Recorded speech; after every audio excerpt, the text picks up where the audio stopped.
Derek. You are fading something hard just now. I don't know. Sorry. It never went back to Derek ever, and the GM never made a reference to him of what he was doing in the warehouse. This is within one session.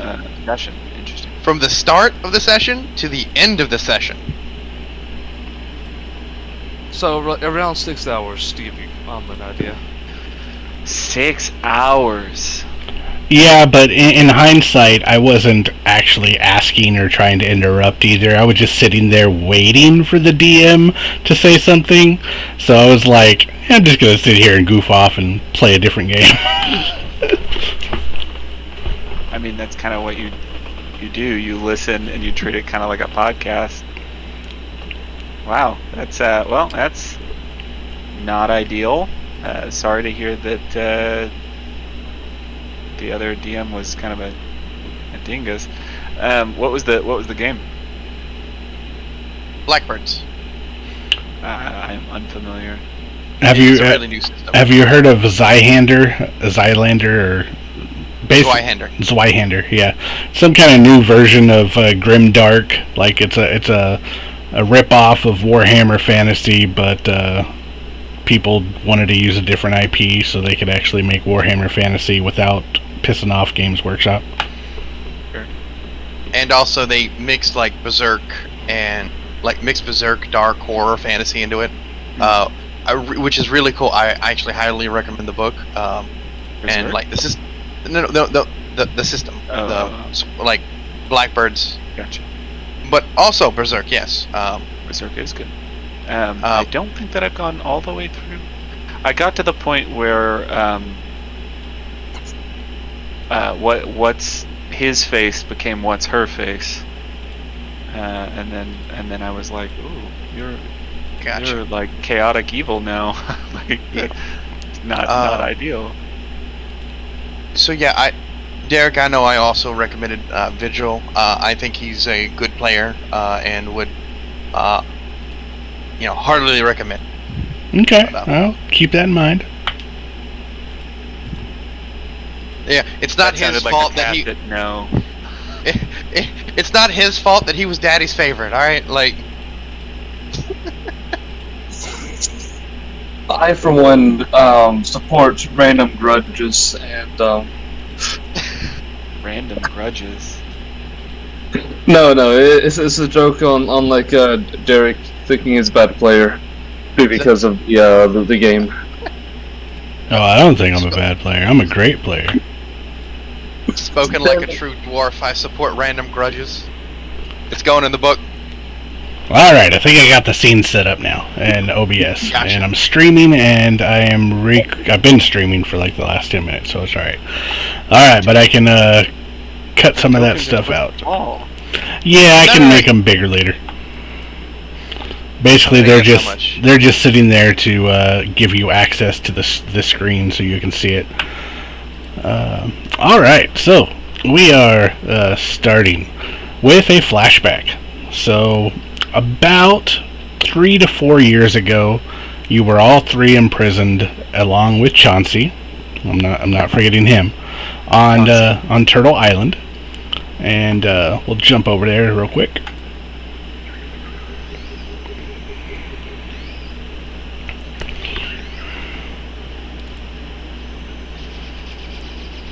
I assume y'all can see or no? We have blackness. Or I have again.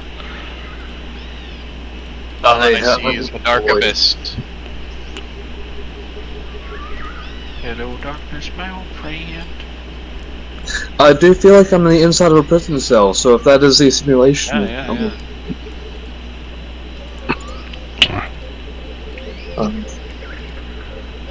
Well, Turtle Island sounds very healthy in regards to its rainforest population. Okay, here we go. Yar, the ecosystem is diverse. Yes. Yar. Yar. Many a turtle. I'm gonna Many a need turtle on this island. Yeah. German pirate from both of you, really. What now? You're expecting German? I mean, from both the Iceland people, I would imagine. It's like some German pirate yargs. German pirate yargs. Eins yargs. I don't know. No, man, I can barely do one of those accents. Not very well. I'm not going for I'm just sticking with pirate. So. Like. I think I could probably do a German accent, but I don't think that I'm gonna whip out the pirate accent. We brought the worst salted. That was good. My bratwurst is salted. Where's my schnitzel? Alright, y'all should see the map now, right? Yes. Yeah. Alright. So, Turtle Island is somewhere in the Arabian Sea. It's not marked on any map, so its location isn't well known. The island doesn't have any trees. Almost all of them have been stripped by the Arabian Trading Company. The island does have tall grass, which is a perfect breeding location for a species of turtles that have made the island its home.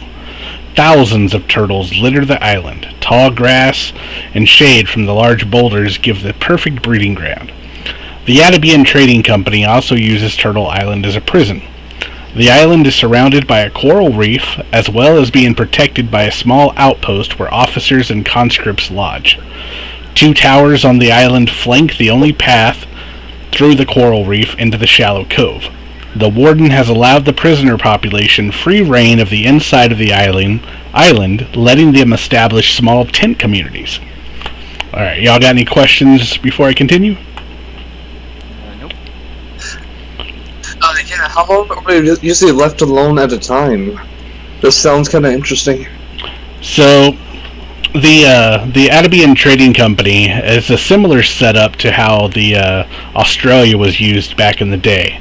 They will drop the population of prisoners off and give them a little bit of supplies for them to survive, and basically tell them they have to live their day to day. Now, there's not enough wood on the island to build any kind of raft or boat, and the guards that do control the outpost put down any uprisings pretty quick. But otherwise, it's basically a free-for-all style. Yes.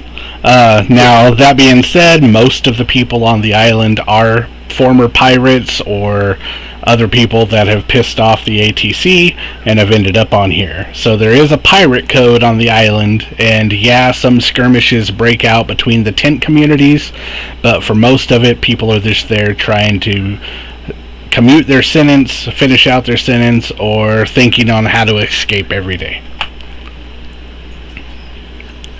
Eyes and Bloods represent. Alright, it's evening, the weather is warm, and the mosquitoes are swarming. The smoke from the fire does little to make it better. You and the others sit around the campfire. A large pot stews with the smells of potatoes, vegetables, and turtle flesh. Turtle soup, stew, grilled turtle, fried turtle. It's the staple you've lived on since you've arrived. You've probably had turtle cooked and seasoned every way imaginable, and none of it has tasted good. Redbeard, as you've come to know her, has been named the de facto leader of this small community where you and the others reside. She's tough, and she knows her stuff. Before she was in prison, she was the captain of the Crimson Rose, and she has been separated from her crew. Some were on the island, but most were placed at other ATC prison locations.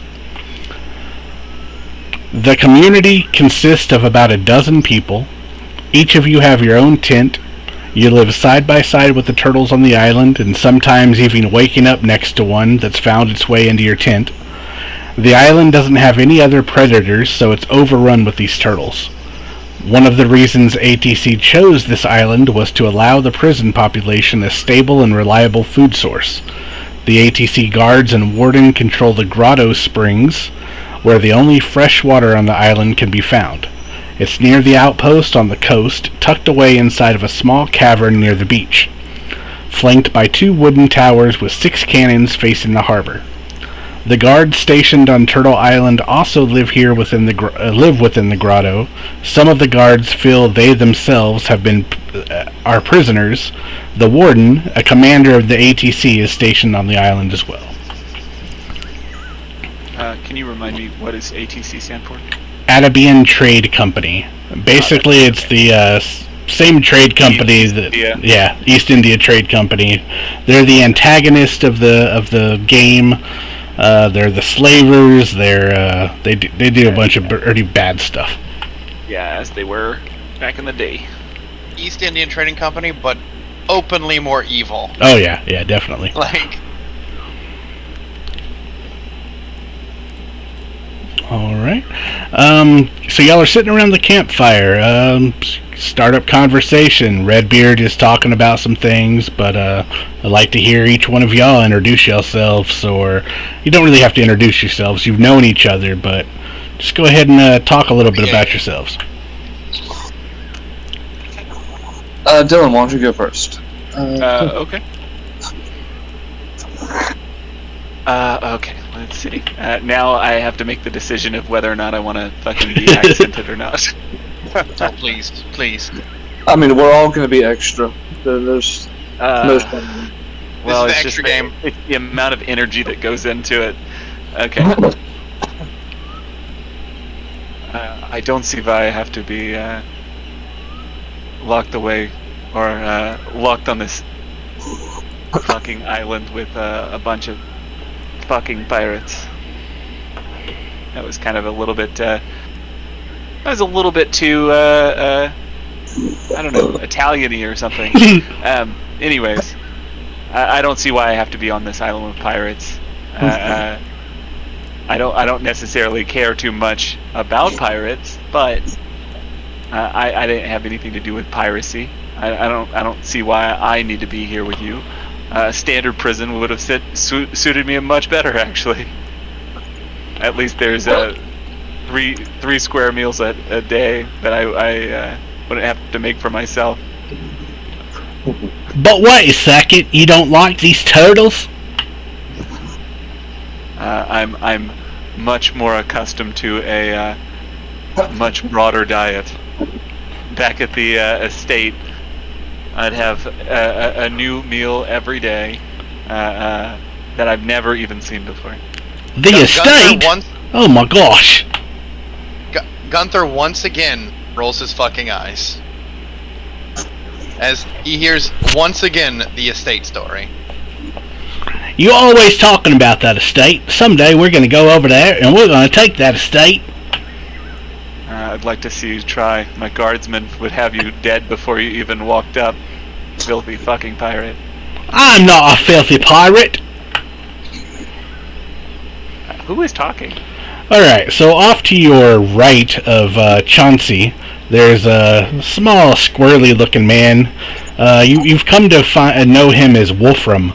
He's a squirrely individual. He sneaks away and talks to himself occasionally. He's usually the first to jump into a conversation, though. Also seated around the fire is Dougal.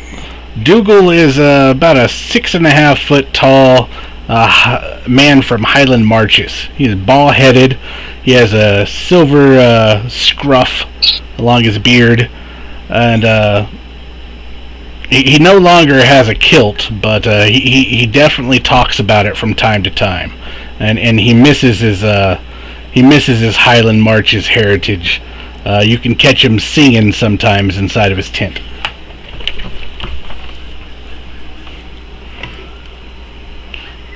Okay, somebody else go. Okay, so Gunther, he's at this point going to be kind of just sitting down and kind of crouching, but even crouching, he looks kind of massive. And by his side, there'll actually be a turtle that has kind of like a berries on him, kind of like painted his shell a little bit, like in a couple of shapes, like marking them like red berries. As he just has this turtle on his lap and is petting the fucking turtle. Cute. One of these fucking. Hey guys, give me about a 2-minute break. Okay, Be right back. Gotcha. I'm sorry, I failed you all. No, did not. Like, it's all work in progress. Usually, my accent's strong with them. They drop the longer the game goes. German, I can maintain. I've been able to maintain it before for long periods of time. It's downloading. Do you want me to text you when it's on there? That I don't know okay. how. I'm sorry, this has all been an inconvenience. So I don't know what kind of energy to put out yet. Gotcha. Yeah, it's probably true. So I'm an aristocrat. You didn't decompress, and I was supposed to decompress I don't with you. understand. I don't know where I'm at in societal shape right now. You know. Mm-hmm. Well, from what I read on Iceland, it's their aristocracy is very far and few in between. Like, because most of it is fucking like with how like back to the country is.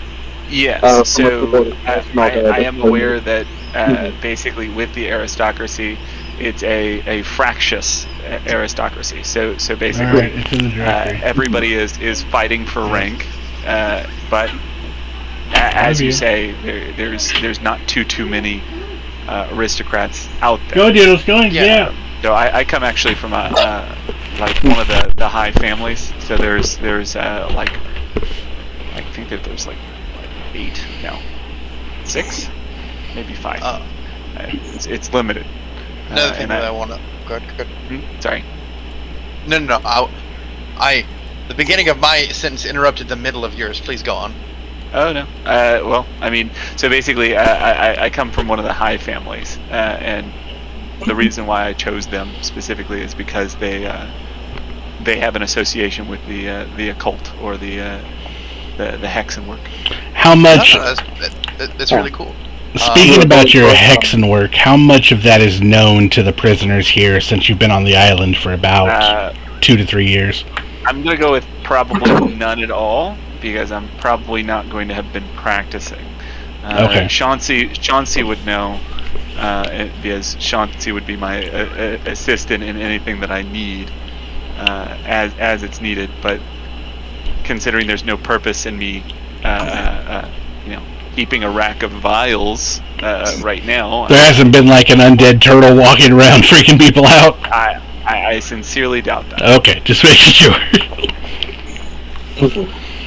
Have people known about your like noble association? Like obviously, but they know like how high you are up there. So the thing is that with Chauncey's my retainer. I think that it would be extraordinarily obvious. And he's definitely talked about his estate multiple times.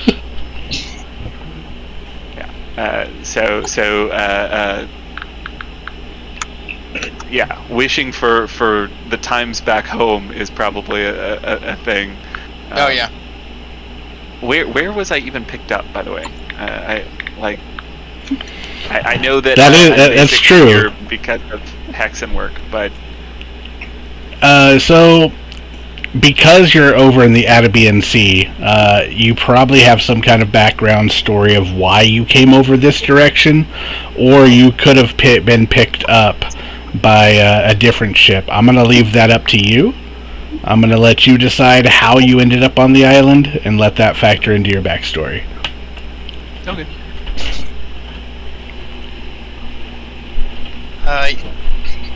Thank you. First off, Fade, how do you say your character's name, just for posterity? Let's see. It's Trajan. Trajan. Okay, gotcha. Trajan Ducati. Gotcha. There you go. Yeah. Gunther currently has little Hans in his lap. Just kind of petting him. And Hans the turtle. Yeah, little Hans the turtle. Yes. And it seems like Gunther just always needs to do something with his fucking hands. He's if he doesn't have little Hans, or if little Hans is wandering around, he'll take his what seems to be like silk bandana and just start rubbing it like with 3 of his fingers, and there seems to be like crease marks as the silk's kind of wore down on where he just constantly touches it.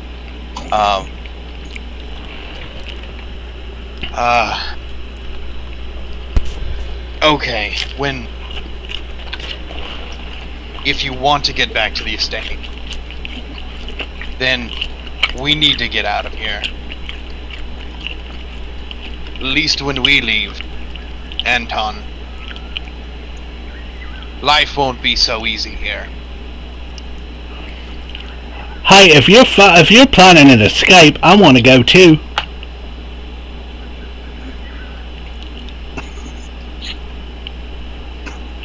Yeah, like he'll just nod to that, like. Yeah. Well, there's no trees on this island. Nothing to make a raft. What of you, Redbeard? What do you think?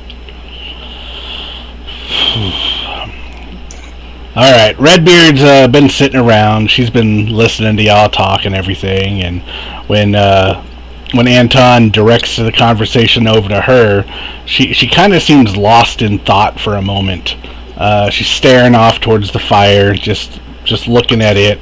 She glances up at you, and well, I say we kill all the guards and take one of their ships.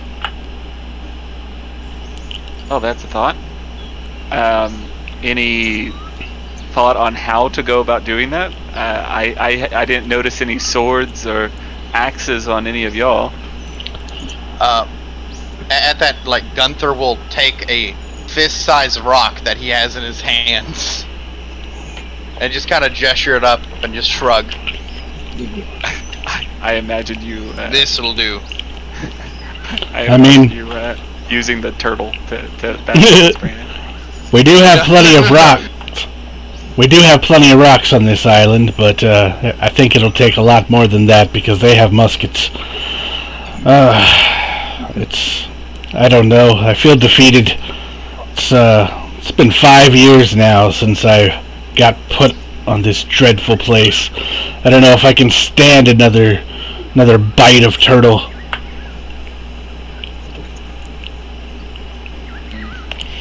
Well, good thing we're having soup tonight. It's still turtle soup. How big are these turtles, Louie?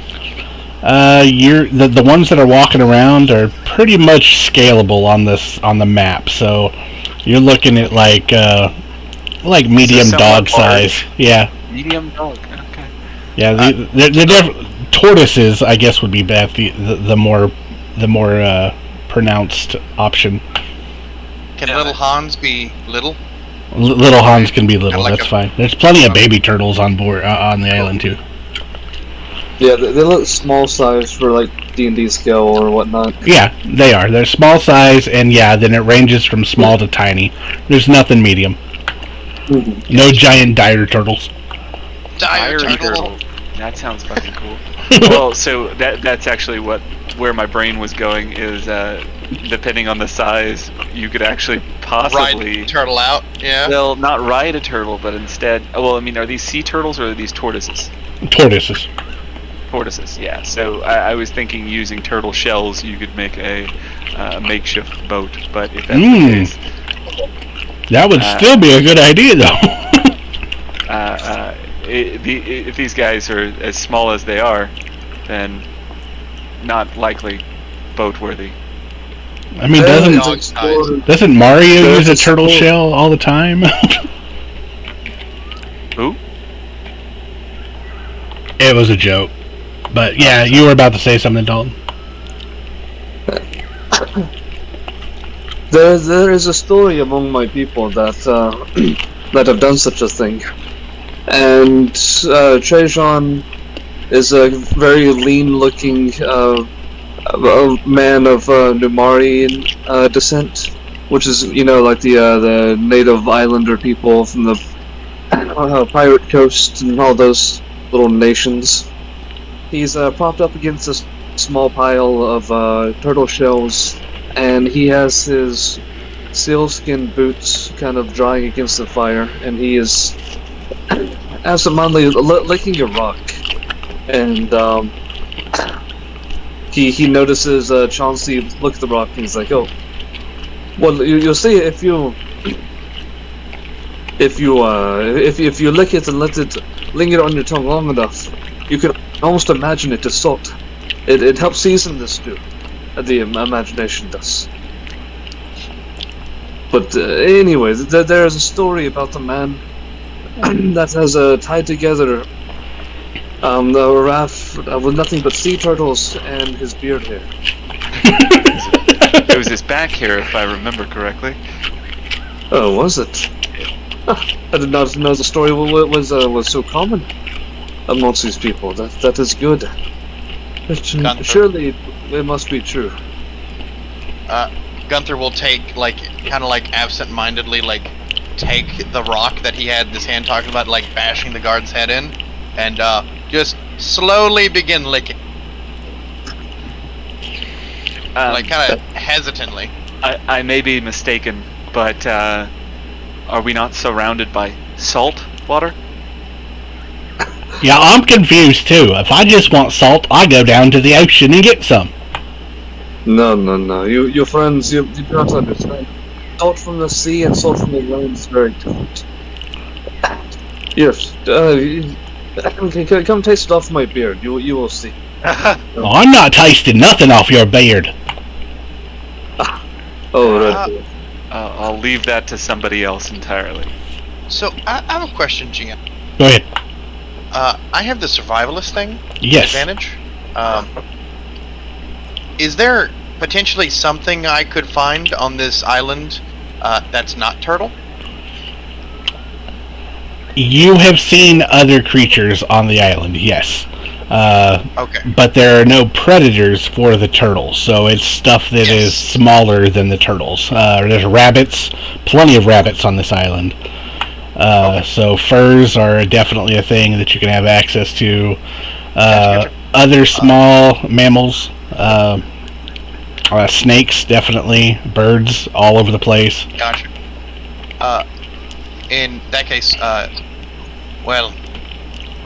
I say we hatch a plan. And to celebrate the hatching of the plan, I have something special. And he goes back to his tent and brings out several skinned rabbits. Oh. As he begins, not turtle. Well done. What? Why you been hoarding those? We haven't had rabbit in like 3 weeks. One would hope he isn't hoarding them at all. One would say that the freshness would be dubious if he was hoarding them. Pay no mind, all of them were killed today when I was hunting. And he's going to add start just with his bare fucking hands, just ripping the meat off and throwing it into the pot.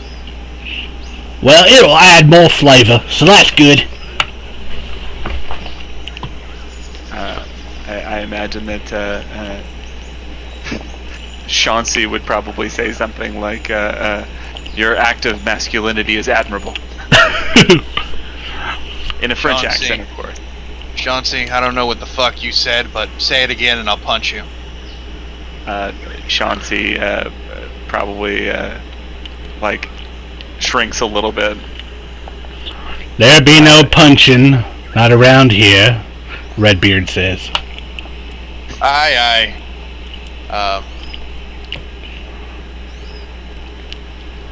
Little Hans will be punching.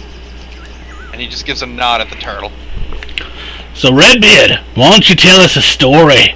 One of the stories you always tell us.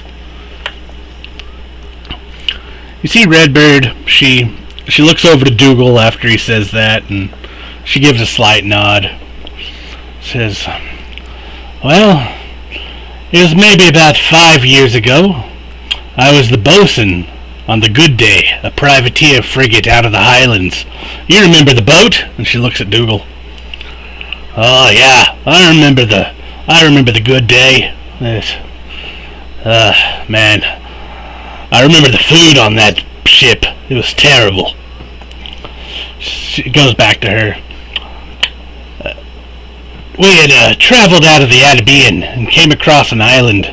No living things crawling nor creeping, just the jungle. We thought we found a perfect place to hide out. There was this deep cove and it was perfect cover. But after just one day and night, we knew something was wrong. Nightmares and visions of the jungle, a bloody woman in a bloody dress singing this song. I'll never forget it. We found a temple deep in the jungle. One of them Sirenth things. It was the ship's doctor said that. Benedict was his name. Good lad. He said there was always treasure in them ruins. So being gold-eye, we went looking. There was treasure, all right. More treasure than a single ship could carry. And just lying about as if someone had brought it and left it there. Gemstones as big as your hand. Coins with faces that weren't faces. It was all weird. We lost half the crew just getting out of there. I tried my best to forget it, but sometimes when I dream, I'm walking through the hallways of that place. The bloody woman just behind me, not chasing me, but I'm trying. I'm trying to run, I just can't. And she keeps walking. And just then, she's about to lift that veil of hers and show me her face, I wake up with a scream trapped in my throat. I'll never go back. Not even for all the gold that was there. That memory still lurks in my mind. The thought of them unspeakable amount of gold guarded by some whore. Someday I'll tell someone else about it. See if they want to venture off, try to find this island. But until then, keeps on giving me these nightmares. What sort of creatures? I don't know. It was a woman. She's all bloody, dressed in a veil.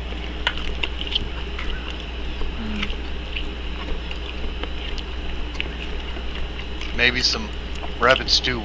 Good. That'd be fit. And Maybe. Start passing around the stew.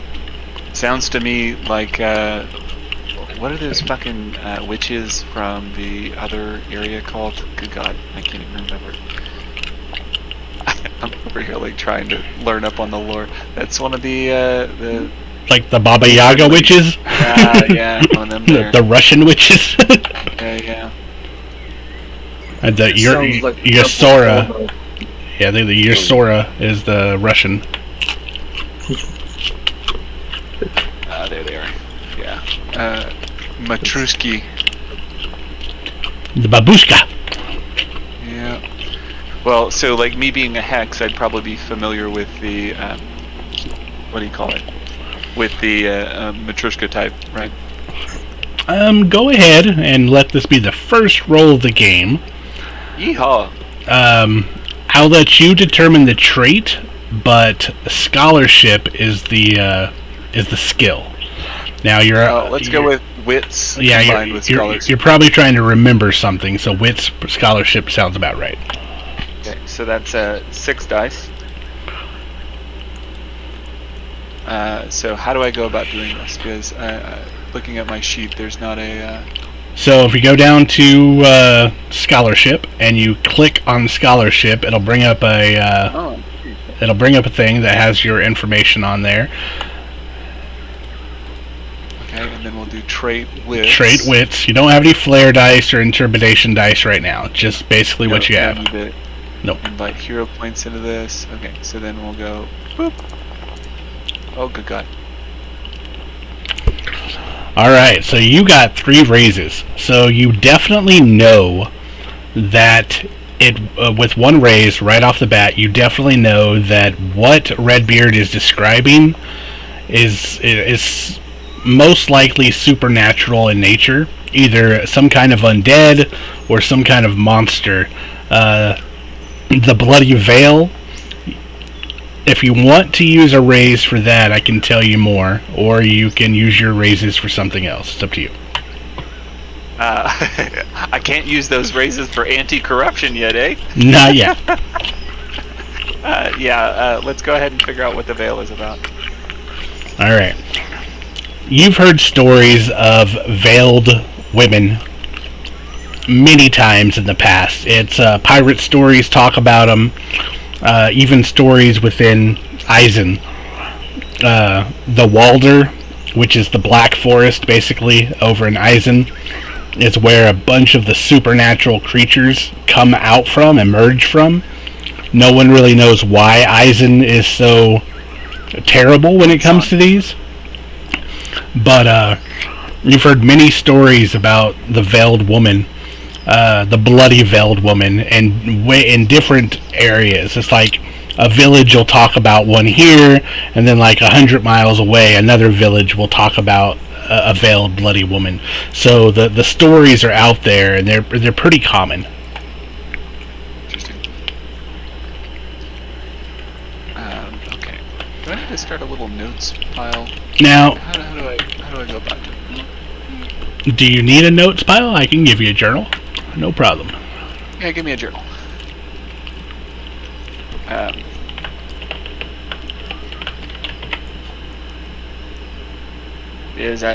just want to note that whomstever was talking, that wasn't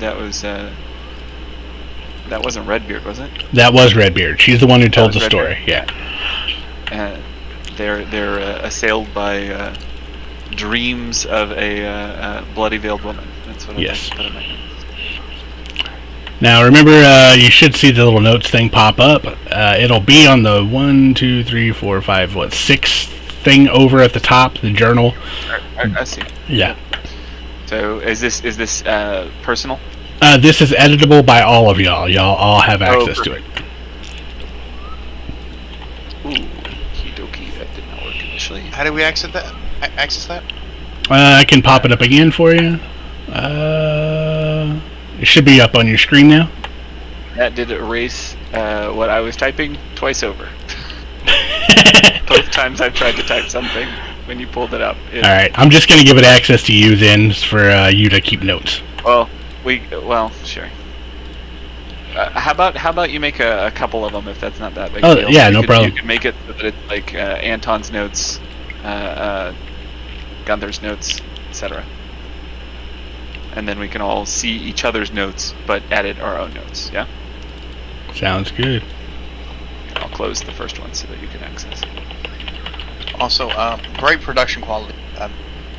Derek, gotta admit. Oh, thanks. always.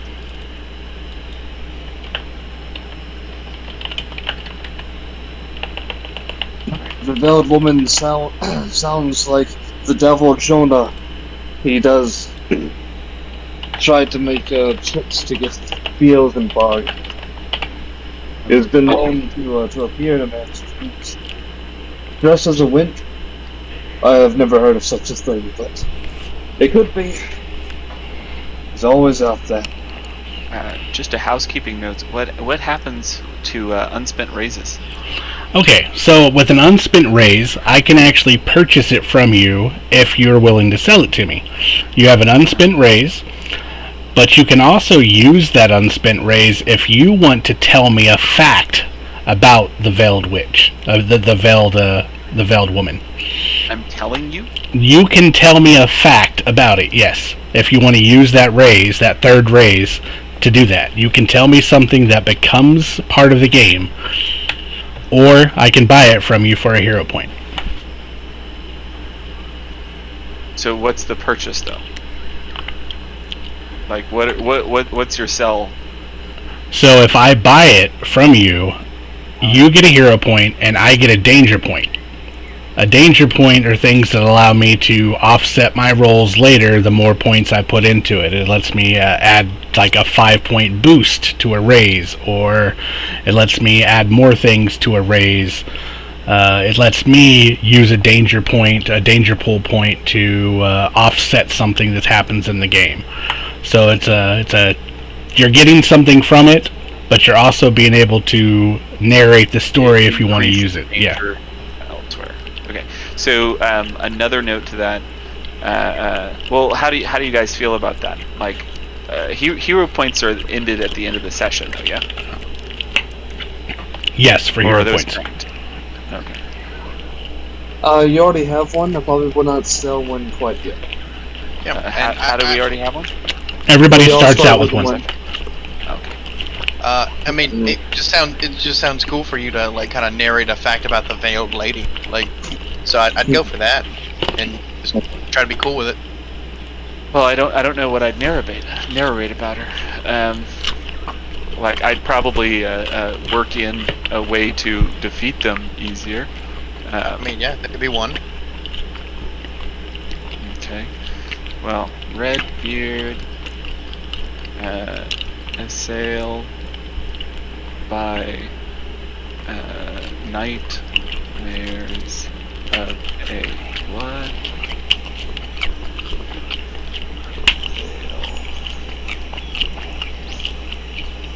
And you said that was like not like a demon, but like a. It sounds like it's undead. From the stories you've heard before, it definitely sounds like it's some kind of undead creature, especially mixing together all the different times you've heard of the Veiled Bloody Woman and the villages in Eisen. So she's got a like a curse possible attached to her based off this Bloody Veiled undead. Are you using that raise to say that? No, I'm asking. Oh. Or like, okay, so I've got 3 raises, yes? Yeah, you've used one to know about her. That's the first raise. The second raise was the more information about it being around Eisen, and you've heard the stories of the bloody red veiled lady before around Eisen and the different villages, and even as far off as like 200 or 300 miles away from Eisen. So your third raise, if you want to say it's a curse, then that becomes part of the game. Okay. So I would say that it is a curse. And then not only that, but I would say that it's a curse that's dispellable. How to go about dispelling it, though, I would say that it's through semi-mundane means, but like something that we don't have on hand. You know what I mean? Like, Okay. So something along the lines of like drinking a cup of seawater under the full moon. You know what I mean? Okay. So mundane, but not immediately achievable. All right. That sound good? It sounds good. I mean, when you narrate something like that, you can usually jump into character and be like, well, yeah, and I heard the story about how to get rid of one of them witches and stuff like that. But we can assume that's what you go into. Okay. that is what I say. All right. That her remedy is but a cup of seawater on a full moon away. Well, that sounds like an easy way to get rid of her. Well, if we would have known that when we were on the island, we might all be rich now, huh, Dougal? And she looks at him with a glare in her eye. Well, I didn't know. Alright, so you'll sit around the fire, eat y'all's dinner. Gunther provides the hares, makes the meal a little bit more palatable. And basically it starts getting dark. And because there's no predators, I mean, most people just hang out around the fire until it's time for them to go to sleep.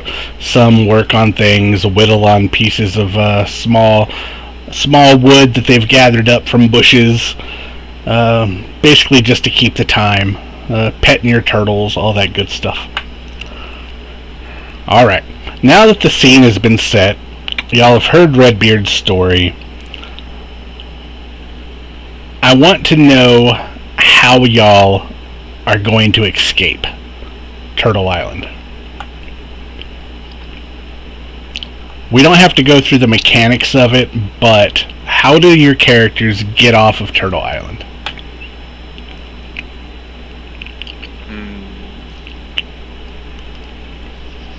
Well, Trajan definitely is more interested in assisting with more of a more of a violent kind of a trickery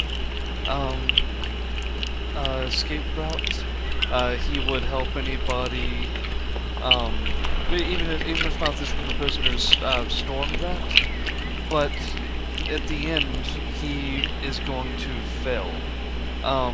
Whether at the last moment he is going to be shot by a musket and pierced, and be cut off, and while people get away, he's going to be kind of by himself. And that is what's going to trigger his deal with the devil Jonah to help him escape the island. And, interesting. Yeah, so this is the advantage, or no, this is the wheel and woe, like tarot card thing. Yes. This is a tarot card ability. No, this is an advantage that I bought. That I'm telling the flavor story of. Okay. In that case, on the brink of escape, when through subterfuge, and I'm just going to throw this out there. I'm sure Trajan knows every bit about a sail and how to fix them. Gunther knows how to, keep weapons, keep and repair weapons, because weaponry skill. And I'm sure Anton can help out with some of the books. We go and effectively offer our services here to the garrison forces of just,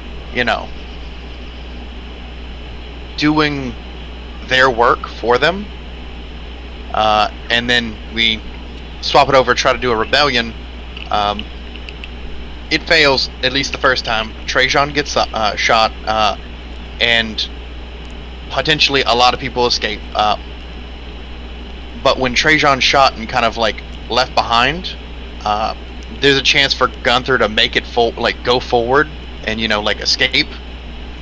But then he looks back at Trajan, runs towards them, scoops him up on his back, and goes back deeper into the to the heart, heart of the island, because that Gunther's drawback is loyalty. So Okay. even with freedom being on a cusp away, he'd rather pick up and drag down and help a friend, like a comrade, than escape. I think that's very curious that both of y'all chose a very dramatic exit to the island. I would have just bribed somebody. Well, your bribing ability thing can also factor into all this. So, from what it sounds like, the 3 or 4 of you have become, over the course that y'all have been here, have become, what are those people in jail called? Trustees. Trustees, yeah. Y'all have become trustees of the ATC. And in that regard, they have allowed y'all to come in, collect the water from the grotto, so you've gotten more of a view, more than, of course, the others of the island have. You've seen the cove, you've seen the towers, you've seen the cannons, you've seen the grotto, you've seen the ship out in the harbor, which Trajan, how do you say it? I don't know. Anyway, Trajan, there we go. As Trajan would notice that it is his parents' ship, the Wandering Winch. We went with Witch. Witch, the Wandering Witch. It's his parents' ship. Cute. Indeed. Dear old Ma was his proper sailor. So this would be the first time that y'all attempted an escape, and then Trajan was wounded, and Trajan and Gunther retreated back into the heart of the island. Anton, you were able to bribe one of the soldiers, the guards, who is very open to bribes and knows that there are a couple of people on the island that do have money and wealth and connections. So this particular guard also feels that he's a prisoner on the island too, because he's stuck here just like y'all, even though he's part of the trading company. But he tells you about another spot on the beach where you could hide out and not be seen by the patrols. He tells you you're going to have to figure out how to get off the island yourself, but that none of the patrols go in this area, and you should be unseen. Nifty. So basically, we the person that we're bribing here, the one that feels like a prisoner, are they coming with us? Yes, they would like to come with you if the opportunity arises. They are all for throwing down their allegiances to the trading company and getting off this island. They've been stuck here for 7 years, longer than y'all have been imprisoned here, and they have a family back in their area that they've been away from this whole time. So you're easily able to bribe him, but he definitely expects payment eventually. Okay, that's deal enough. What's the payment? 1 wealth? No. You've been outspoken about your wealth. Away. You've been outspoken about your wealth, plus you have a manservant that you clearly order around, so he wants at least 2 wealth out of you. 2 wealth. Yeah. But well, you are. I don't suppose it's dodgeable at this point. I've already made the offer, but I expect exemplary service aboard our ship, and you'll only be getting worthy rates. Or rates based on your worth going forward. I am buying you away from your current allegiances. While you and this individual are talking, and I'll get him a name here in a minute. This is all happening. Collect him a name from the list? Yes. Collect him from one of the list names. Yep. But basically, while the initial escape is happening, and Trajan gets shot, and Gunther takes him and drags him back in the forest, they run into you while you're talking to this guy, getting the bribe out. And of course, now the 4 of you know of this location where the patrols won't go. Excellent. And I noticed that Trajan is wounded. Trajan is wounded, and I do have some skill in the medical arts, so I would offer to heal his achy breaky wounds with the assistance of Chauncey. Okay, you and Chauncey sit there for a minute and bandage up his eye. He has a nice bandage going across his eye now. What the fuck? Yeah. Is that where you got hit? No. There's a weird order of events with okay. Power deciding to be in my story now, and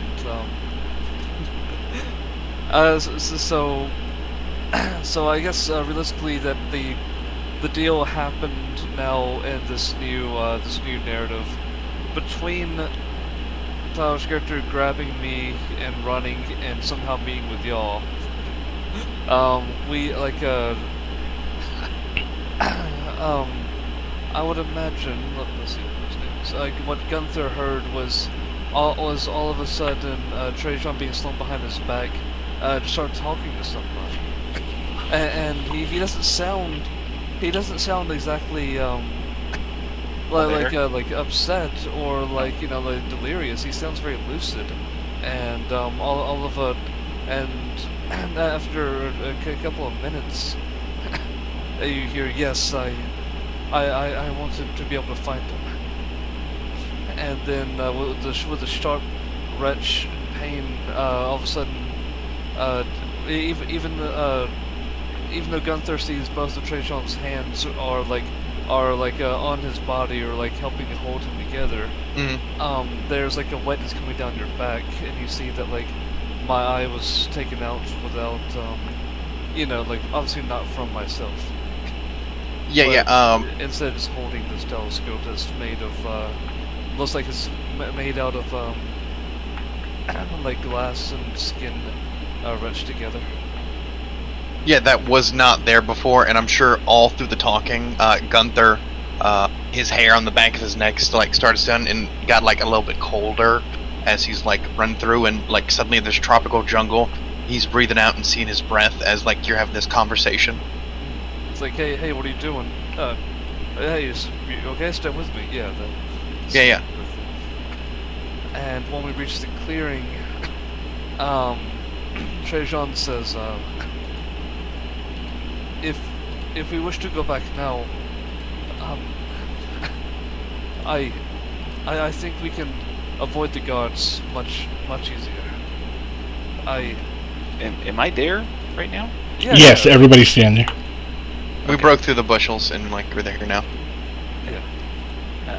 I'm wondering if, because like my understanding of the occult, I would probably pick up on a change of temperature as like a spooky dooky thing happening. So I'm like, am I there to react to this?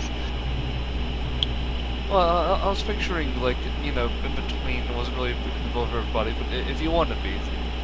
Well, see what the picture in my mind is that Trajan and y'all went down. Y'all got down to y'all can see the map, right? Yes. I see dark. Oh, yeah. Okay.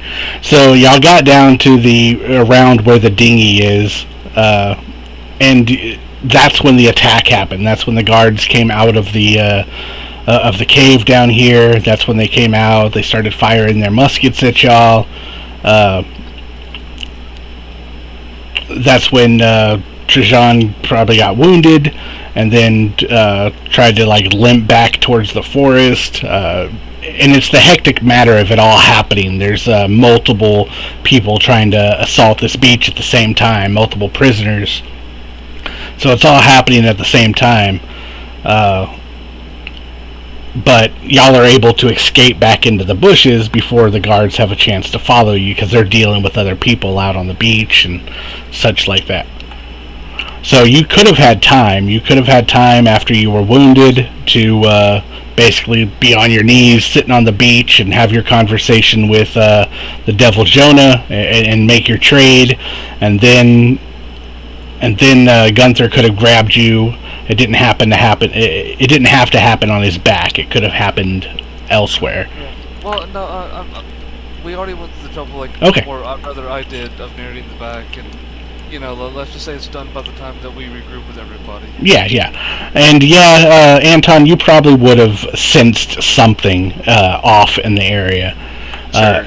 I imagine that being a what will become the ship surgeon, I think I'll be very curious about why he's suddenly missing an eye, but not via a gunshot wound.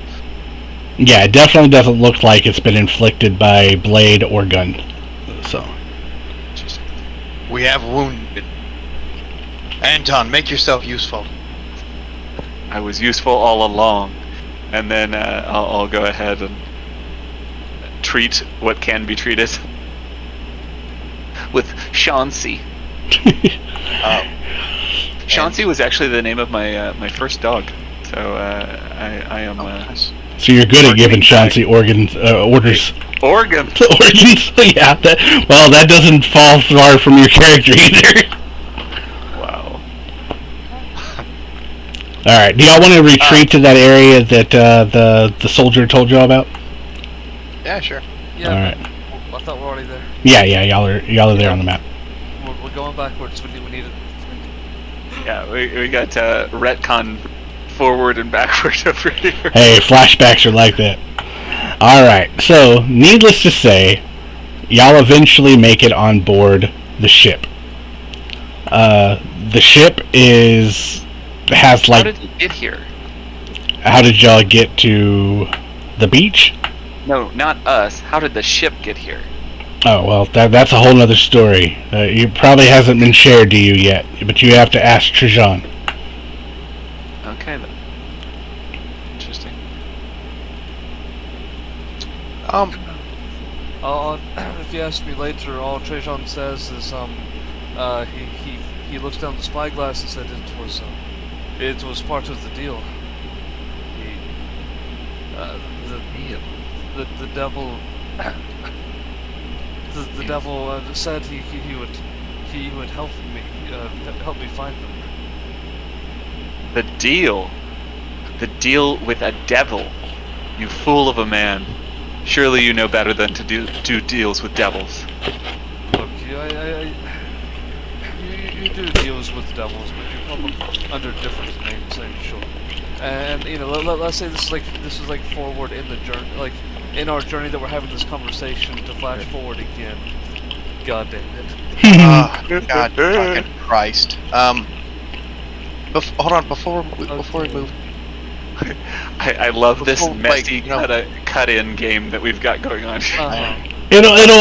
Basically it sets up the future. Yeah. Before we go on there and move in, Okay. I would like to do something. What do you want to do? Seeing that there are gun towers here, and that would probably shoot at us during the retreat, as we're sailing off. I'd like to spend a hero point and just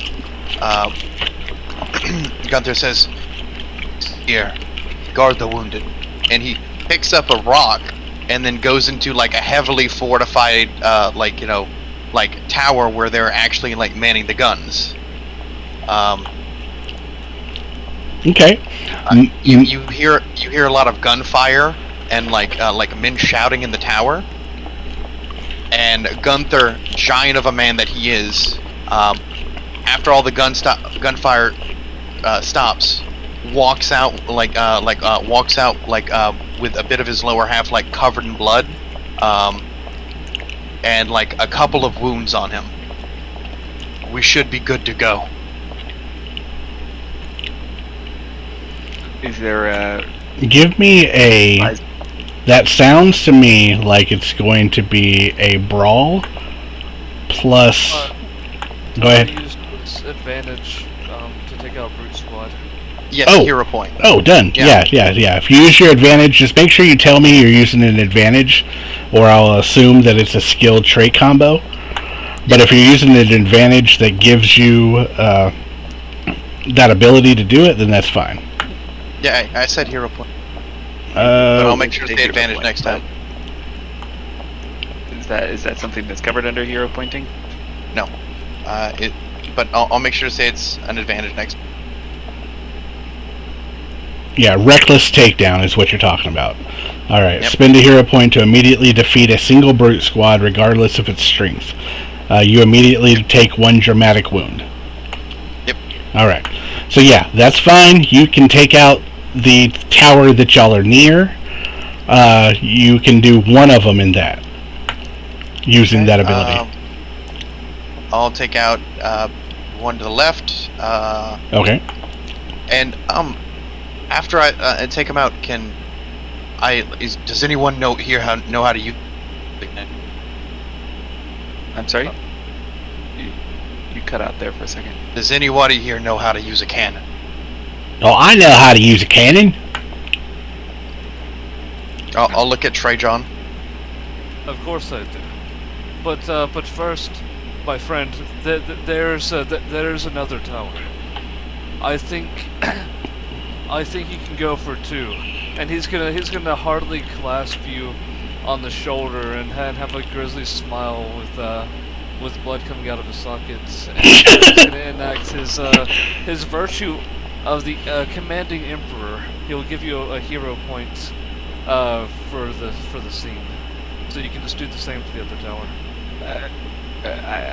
I'm sorry. Question here: Are you bloodying yourself every time that you're doing something special right now? No, but Okay. I figured the fucking eye is still leaking. Okay, yeah. I was like, did you just donate another body part? What is happening?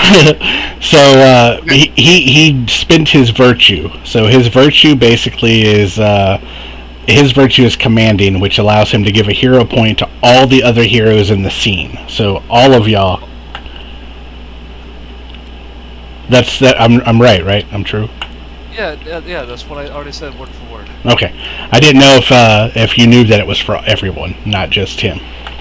Yes. Okay. But he's the only one that was wanting to do something, even though you hand waved and said we're already on. So I was just allowing him to do his thing. No, it's a good idea, because if y'all wouldn't have backtracked that, then yeah, the cannons would have definitely shot at y'all. Yeah, as you clasp his hand on his shoulders, and I'm sure you're reaching up really tall for his shoulders. He goes, I have. No one has ever believed in that. And he just he begins walking, and through his scarf, he pulls out something in his silk red headband, and it seems to be a silver pen, and y'all would automatically know that this is actually a duelist insignia, the pen of the Dueling Academy, as he'll just put it on his belt and just go in once with the rock, and pretty much the same thing fucking happens. Only he comes out a lot more bloodier. You see he's taking some gunshots and only grazing, but he is in fact bleeding now. So have you taken a lot of minor flesh wounds? Yeah, have you taken 2 dramatic wounds now because you did it twice? Yep. Okay. I see now that my job as ship surgeon is going to be a intense one. There is much to do. Now, Anton, we will spend much time together. GM, is there any fighting on the ship while this is happening? On the ship, no. Most of the ship has a very small skeleton crew on it of 4 people. So there will be fighting when you get aboard the ship, but there won't be fighting right now. There is 1 small brute squad on the ship. Most of the ATC are on the beach fighting the other prisoners. I'm guessing we could probably armor and weapon up from the 2 squads of people we already killed.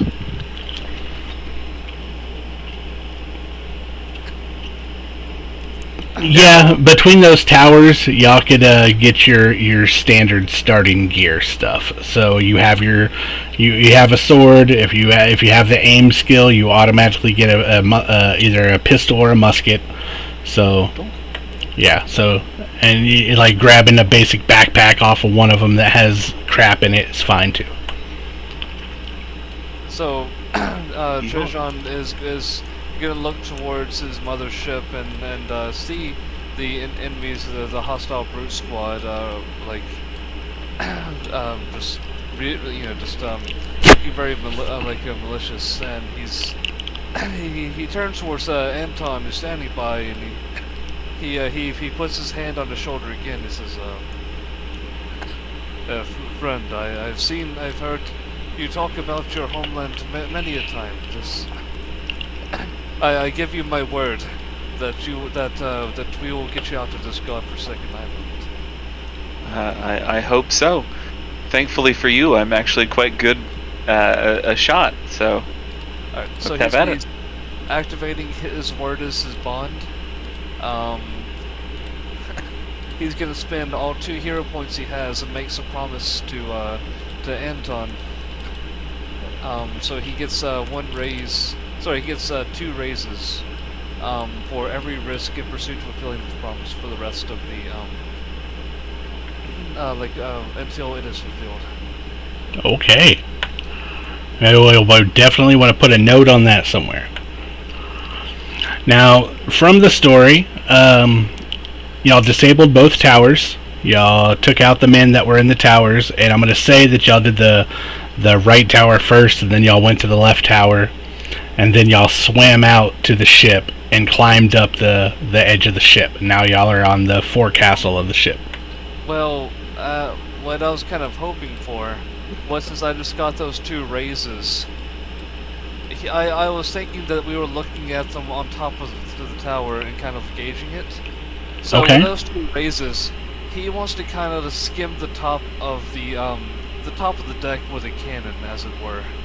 Okay. Okay. Oh, whoa, wait, what? You're shooting with the cannon onto the ship. Skimming the deck.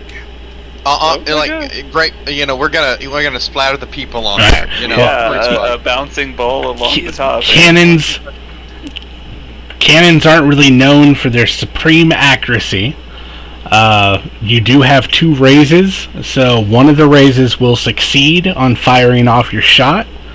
Do you have a second raise that you can spend, or I can purchase it from you? He can roll it. He hasn't rolled. Derek, do you enjoy me rolling? Hello? No. Enjoy. No, Does he that's enjoy- right. Okay, sorry, I was looking at Anton's roll. Yeah, go ahead. This sounds like an aim plus. Let's see. Wits to calculate. No, let's say It's his choice. So yeah. Yeah, no, so yeah, y'all shut the fuck up. Trajan is doing it very flavorfully. His heart's in this. He is going to. I don't think I can get away with panache. Let's say finesse. Finesse makes sense. Yeah.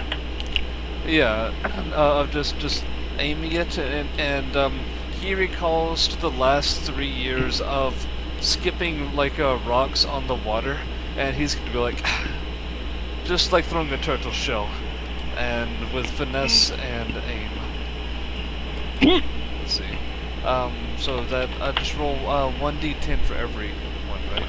If you go and you click on your sheet and you click on aim, it'll do a pop-up and it'll automatically roll how many dice you have. Oh, okay. Alright. And then I have 2 bonus. I have 2 raises already, so there's not bonus dice. Alright, so I have a total of 6 raises then. God. 4, 5, 6. No unused. Damn, that's a nice roll. Yeah, that's It's the 10 and the 10. That's what it was. Okay. Yeah. Okay. So 4 raises. What can he do with that? So But the 2 from the Word is My Bond as well. yeah. So 6 raises total. All right. Well, 6 raises. I want to look at something real quick.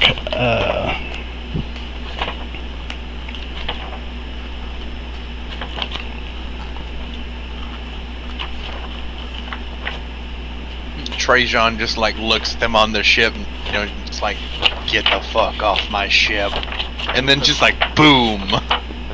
Look at me. I am the captain. Again, nice. Alright, so 1 raise will automatically get you to succeed. So that's not the problem there. So now you have 5 raises left. I can give you some opportunities. But any of the opportunities that I give you in this case, none of them, I doubt you would choose any that would damage the ship. So that's not an opportunity. I would say for another raise, for each raise that you use, you can take out one of the people on board.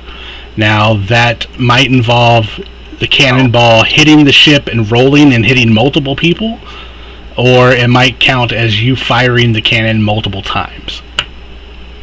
But for each raise that you spend, you can take out one of the brutes. There are 4 brutes on the ship. Well, I mean, so let's just. This is a game of flavor anyway, right? Basically. Mostly, yeah. All right. So like, let's just say that he aims that he aims a cannon at them. That they are like, you know, they probably have like pistols or whatever, short-range weapons. We're ready to fight, and the tallest one at the front just is kind of wondering where we are, and all of a sudden hears like a boom, and this cannonball comes and just creams him, the guy to the left and the guy behind him, and while the other two, while the other one is regrouping, he is aiming the second cannon and just takes him out. Okay, so you want to use... Game's the top. You want to use all 4 raises to take out all 4? Yeah. Done. Alright. Cannonball shoots over, hits him, and just wipes him out. It takes 2 shots, but you're able to do it.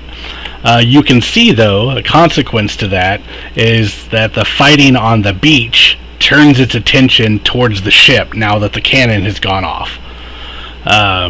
You see a bunch of the fighting stop. You see some of the other prisoners turn and look because the cannon just went off. The fighting resumes right afterwards, but you can definitely see that now that the ship has attention. Yeah. Alright. I would like, since we're our... Hold on, you and I both acted. Let's let Anton.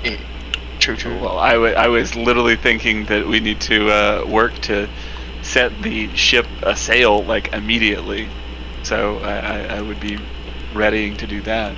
All right. Unless you guys want to make some pot shots at the beach to clear away some of the enemies attacking the other people, so that we can collect more allies. I was thinking that, like, because I have one last cannon up here that technically isn't fired. That's true. And then we will definitely try to help you get over there as quick as possible. Okay, my thing was to help us do it quicker. So, we're still in a tower, right? Yes, technically you're still in that tower that's right to your south, because you haven't swam over there yet. So, what Gunther's going to do is, Gunther's going to just... and, like, kind of...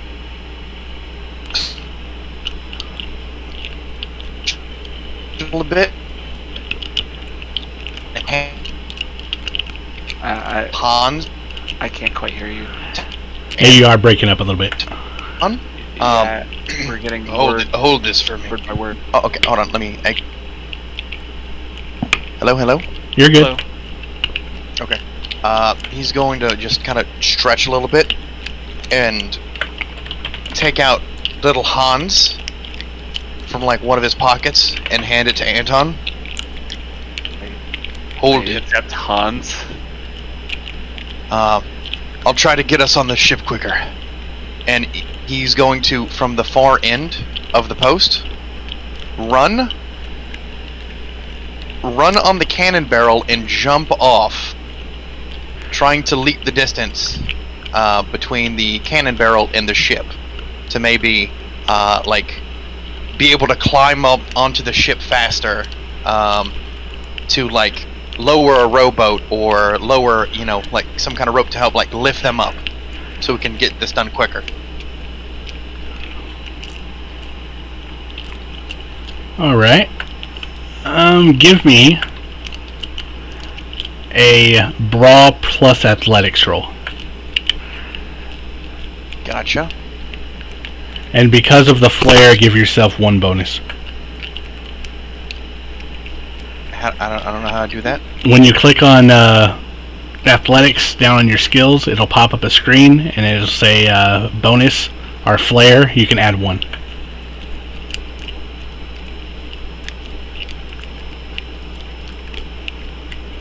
Brawn. You don't have to click brawn. You just have to click athletics. Yeah. It'll the drop down. They'll have it. Okay. So I have a legendary brawn. So I don't know how to put that in. The system should know because you have it. Okay.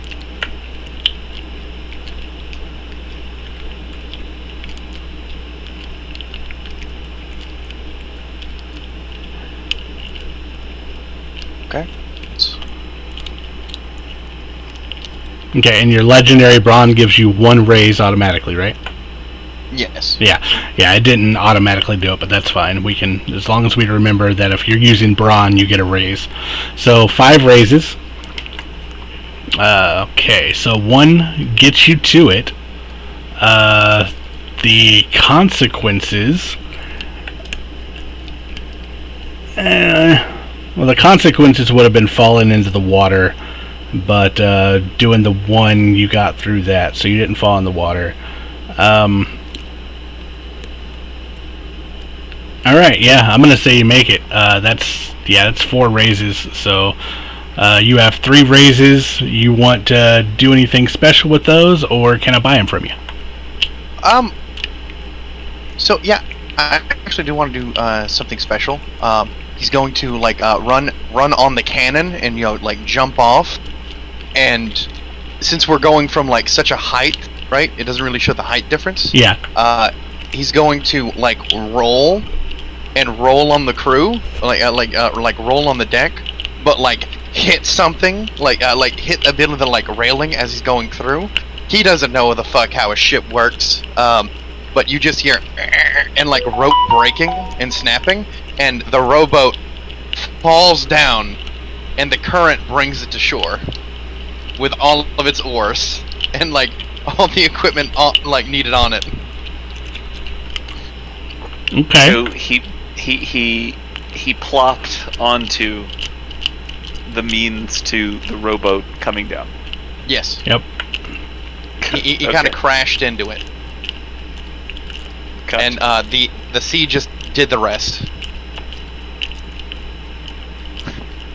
Okay.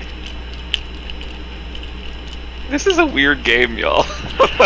It is, and we might be doing a little bit different, but I think we're getting the basic approach out of it at least. Sure. I mean, I just jumped from a tower on like running on the length of a cannon. That's pretty awesome. That's pretty awesome. Like, I like that. And that's pretty much what it's like. That's why I recommended like rewatching Pirates of the Caribbean with some of the combat scenes.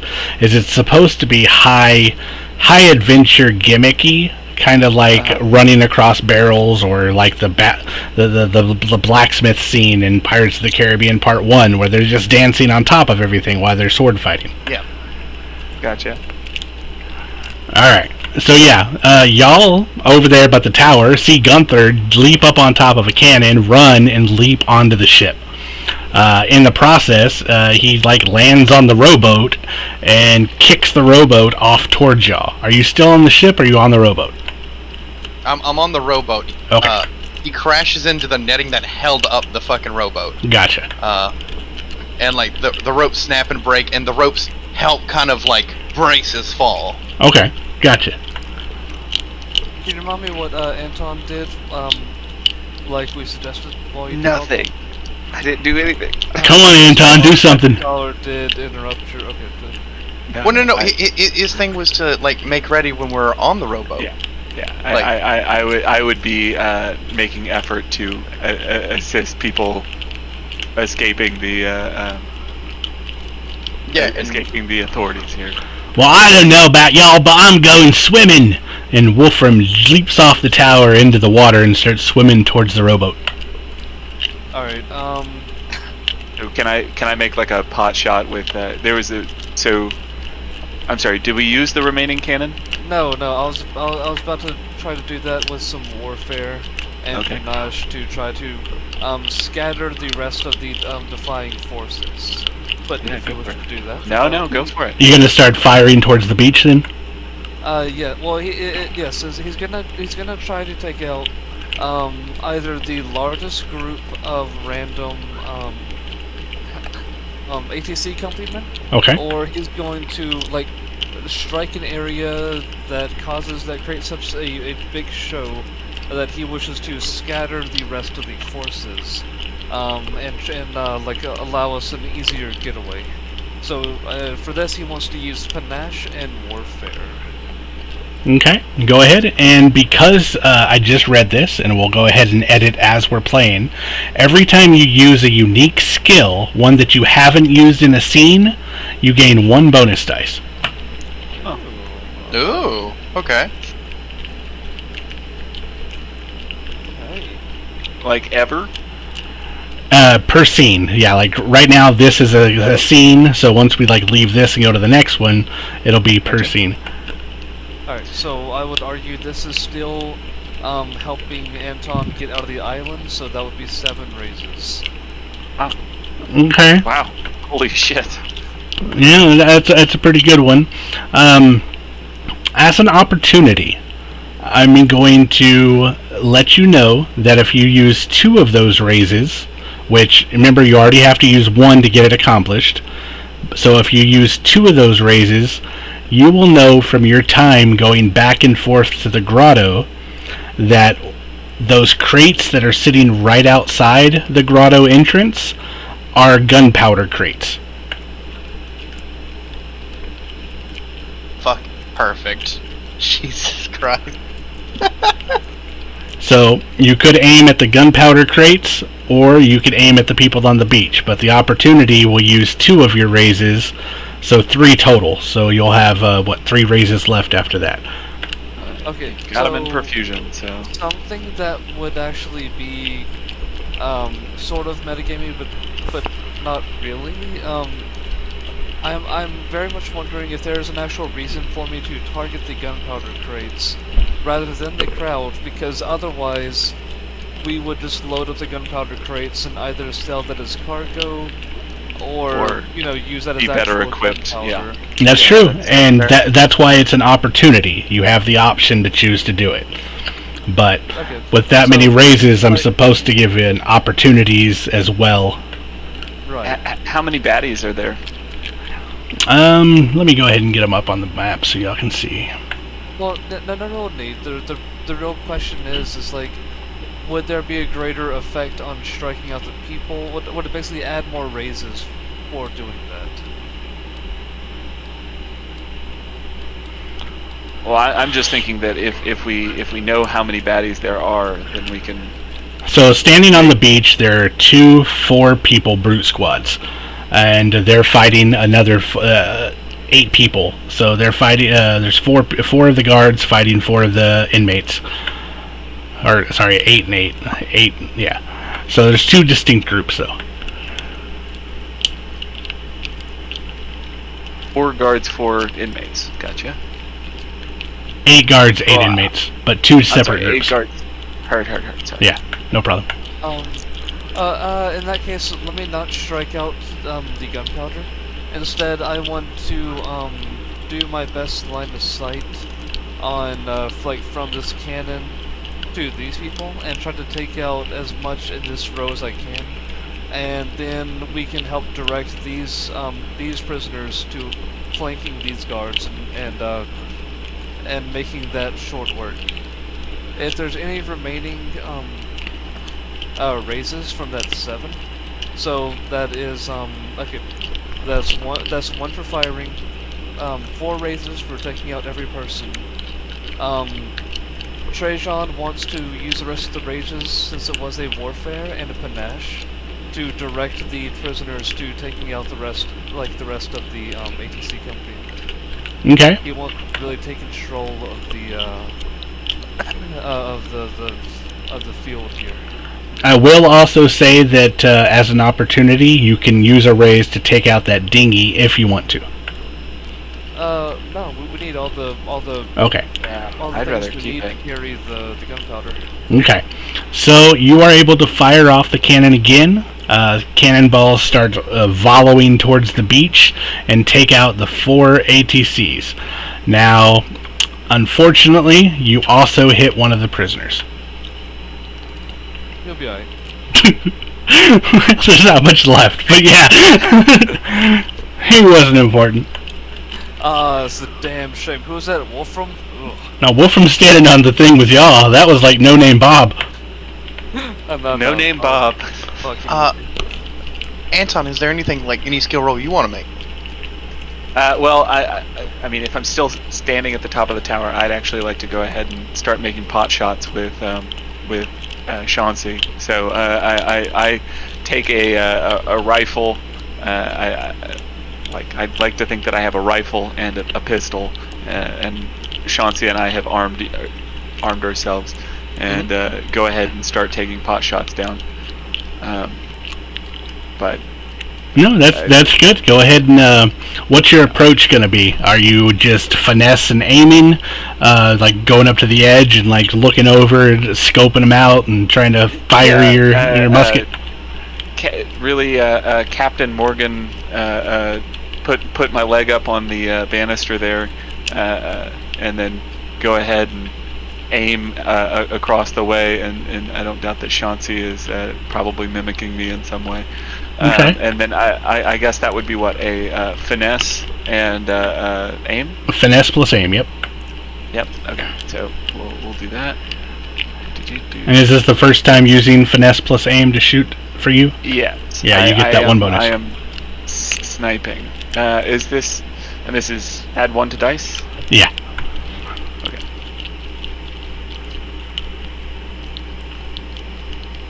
That doesn't seem right. That should have been... Finesse plus aim. 3 raises. So that was 6 of them, but the 7th die did not show? No, so if you click on the 3 raises, 1 unused die, it'll show you what the dice rolls were and how it raised in the combinations, how it counts your successes. I see, yes. And it says if you have a 3, so you re-rolled 2 and you got a 10. This would be a good time to understand a little bit better how Chauncey works in regards to him being an affectation of me. Alright, let me bring up the thing real quick that says his back, or the advantage. So let me reread it.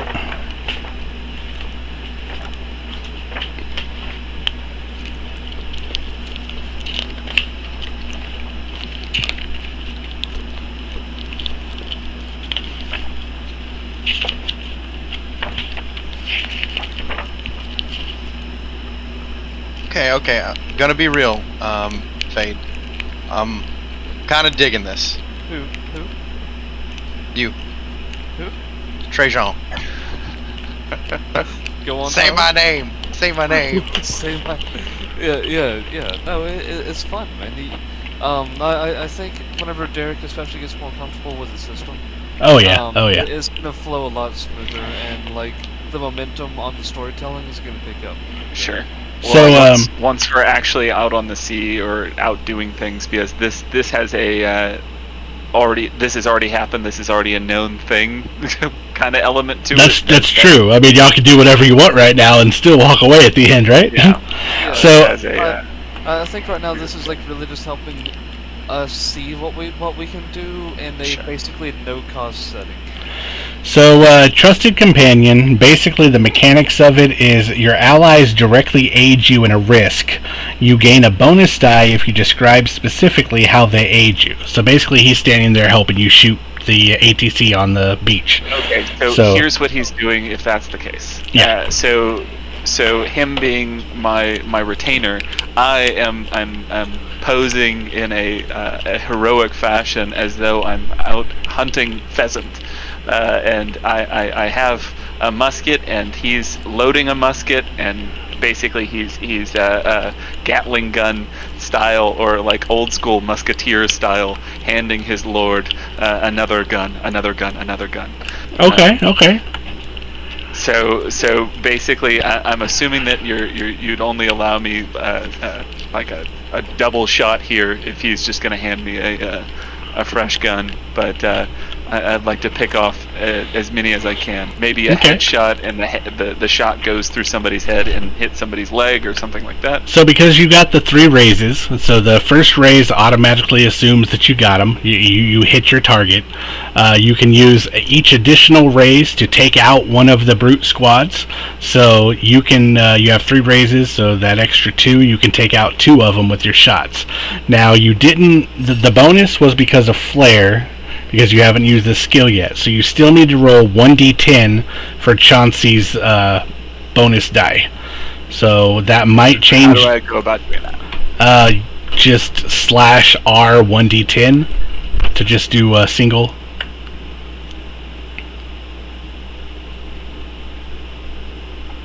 Oh, that was weird. I think you got to put a space there though, and not uppercase.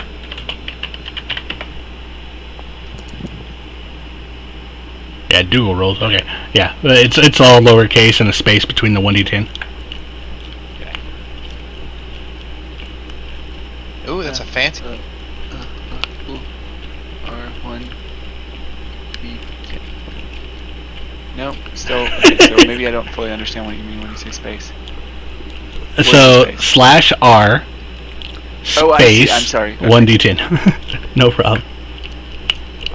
There we are. Okay. All right, so you got a 5, and literally you, the same roll. Difference. yeah, it's fine. So you're 5 and 7. You got an 11. That would go to the you're- other. That would go to the other 5, right? Yeah, so the other 5 makes it a total of 10, so you did get one more raise from him. So you could take out 3 of the the trading company on the beach. I do as you say.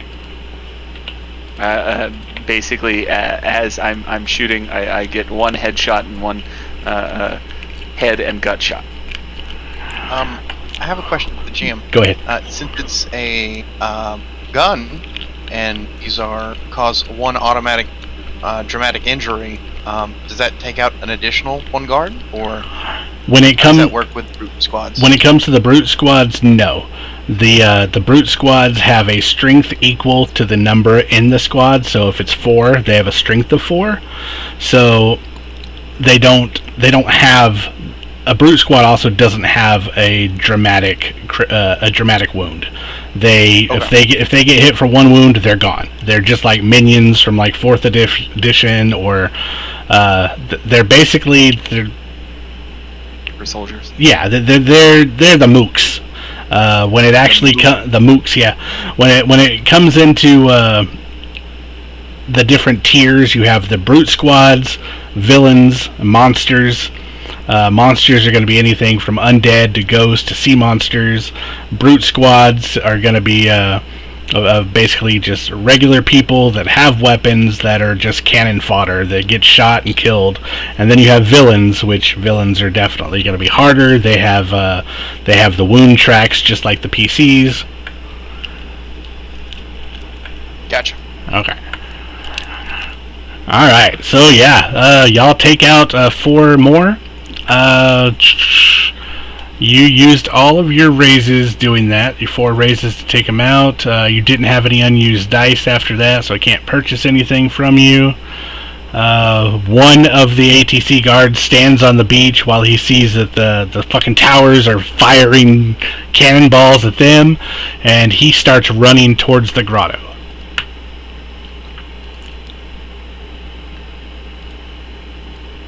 We like, yeah.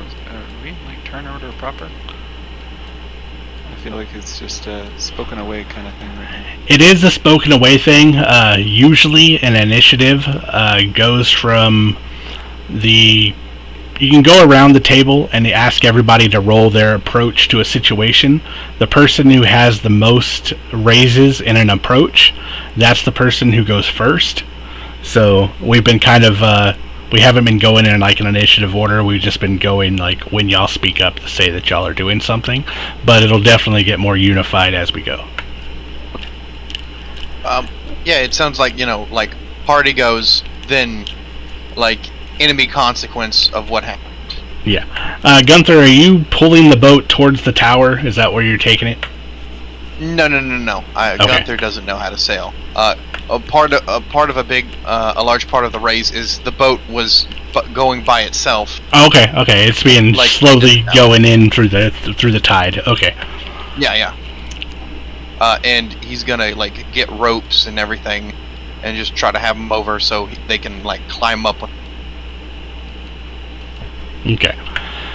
So you see Dougal and you see Wolfram have leapt into the water and are swimming towards you, and they get to the edge of the boat. Good thinking, Gunther. And Wolfram jumps up on the boat, pulls himself over the edge.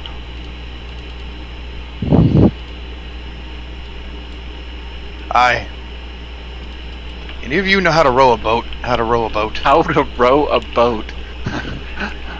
I know how to do everything. I got this. And he takes the oar and gets in the middle and starts, where are we going? Back to the ship? We can leave them other fools. Well, no. I look at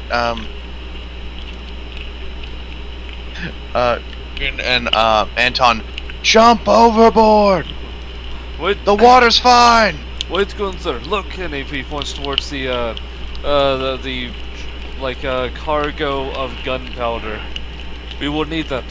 We will have many people chasing us today. I'll look to the crew. Row towards the Make up your mind, you towards the big. beach, you scallywag. Make up your mind, you big brute. I would shout down from the tower. Don't bother coming this way. We'll take the dinghy with the remainder of these fools. Just or rather, if so, you guys can take new crew from the beach and head back to the ship, and then I'll go ahead and take the dinghy, and I'll politely walk down off of the All right. the tower. So but between the rowing that happens into the cove and y'all getting down from the tower and walking along the beach, of course the guy has gotten inside the grotto. Y'all can't see him no more. So I will put out some of the other NPCs, so y'all at least know where they're at. Go ahead. What is a grotto? A grotto is a... Oh, good God. Well, it's probably not actually a grotto because grottos are like underwater, kind of. So in this instance... Yeah, in this instance it's a cave that has... pond thing.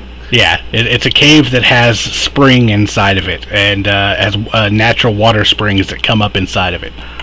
Oh, okay, so... Wait, so there's people inside of here? Yes. Inside? Oh, fuck. Alright, in that case... yeah, blowing that up makes it a lot more sense. Like...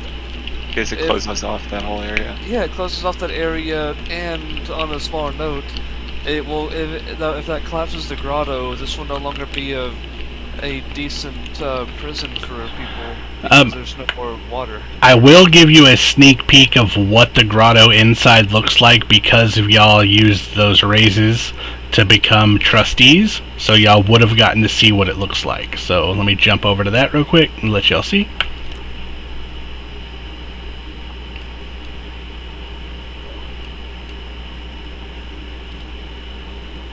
I didn't know if it was a dumb question of what the fuck is a grotto. Like, Nah, you're good. Other versions of grottos would be that, what do you call it? Like, if there's an air bubble underwater. oh, yeah, like trapped air. Trapped air kind of cave, yep. Yeah. Alright, is the cave visible for everybody? In a very, very zoomed in sort of way, yes. Nah, you can use your mouse wheel. You're fine. Oh, that's cool. Well, this seems Alright, like some shit to raid as well. I see no reason why not to finish off the guy that's gone in here. Yeah. Make sure that he doesn't send an additional goon squad after us or whatever. Yeah. So, are we just wiping out the island now? I mean, fuck. if we wipe out the island, we can just get all the fucking crew we want. Alright, Derek, Well, how many people are on the island, I wonder? What do I need to do to convince the rest of the prisoners not to just run away, but to secure our future? What is your virtue that you used earlier? Commanding? Well, yeah, well, like that. What I need to know is, like, are these people interested, or like already, or are they just trying to get to the boat as quick as possible? You see that the group of 8 now that were fighting the trading company do rush over to the dinghy, and they are about to like push off from the beach to head towards the boat. So they are actively trying to escape. So you will have to intervene. In that case, Trajan is going to meet them down at the beach. Yeah, I think you're going to need to load up as captain and actually start captaining. I mean, he has been. He has been for giving people other hero points and meeting his word and the other. So. Oh, I just mean like to keep the new crew from taking the ship without us. Yeah. So yeah. Anyway, so he is going to look at the pirates. He's gonna put one firm foot on the boat as being like the rowboat is being pulled out and stop them, and he's going to say, "Men, look at me. We have mastered this island today. Let us take it. Let us take the arms of our captors. Let us take the metals, their resources. Let us make Turtle Island ours, and make sure that for no fucking prisoner or man will ever have to unwillingly eat turtle stew again." And he's going to do attempt and panache roll. Gunther is gonna like yell in triumph. Like, You said panache and what? Panache and what? Attempt. Attempt to panache roll, but what trait? Panache and Derek. Attempt.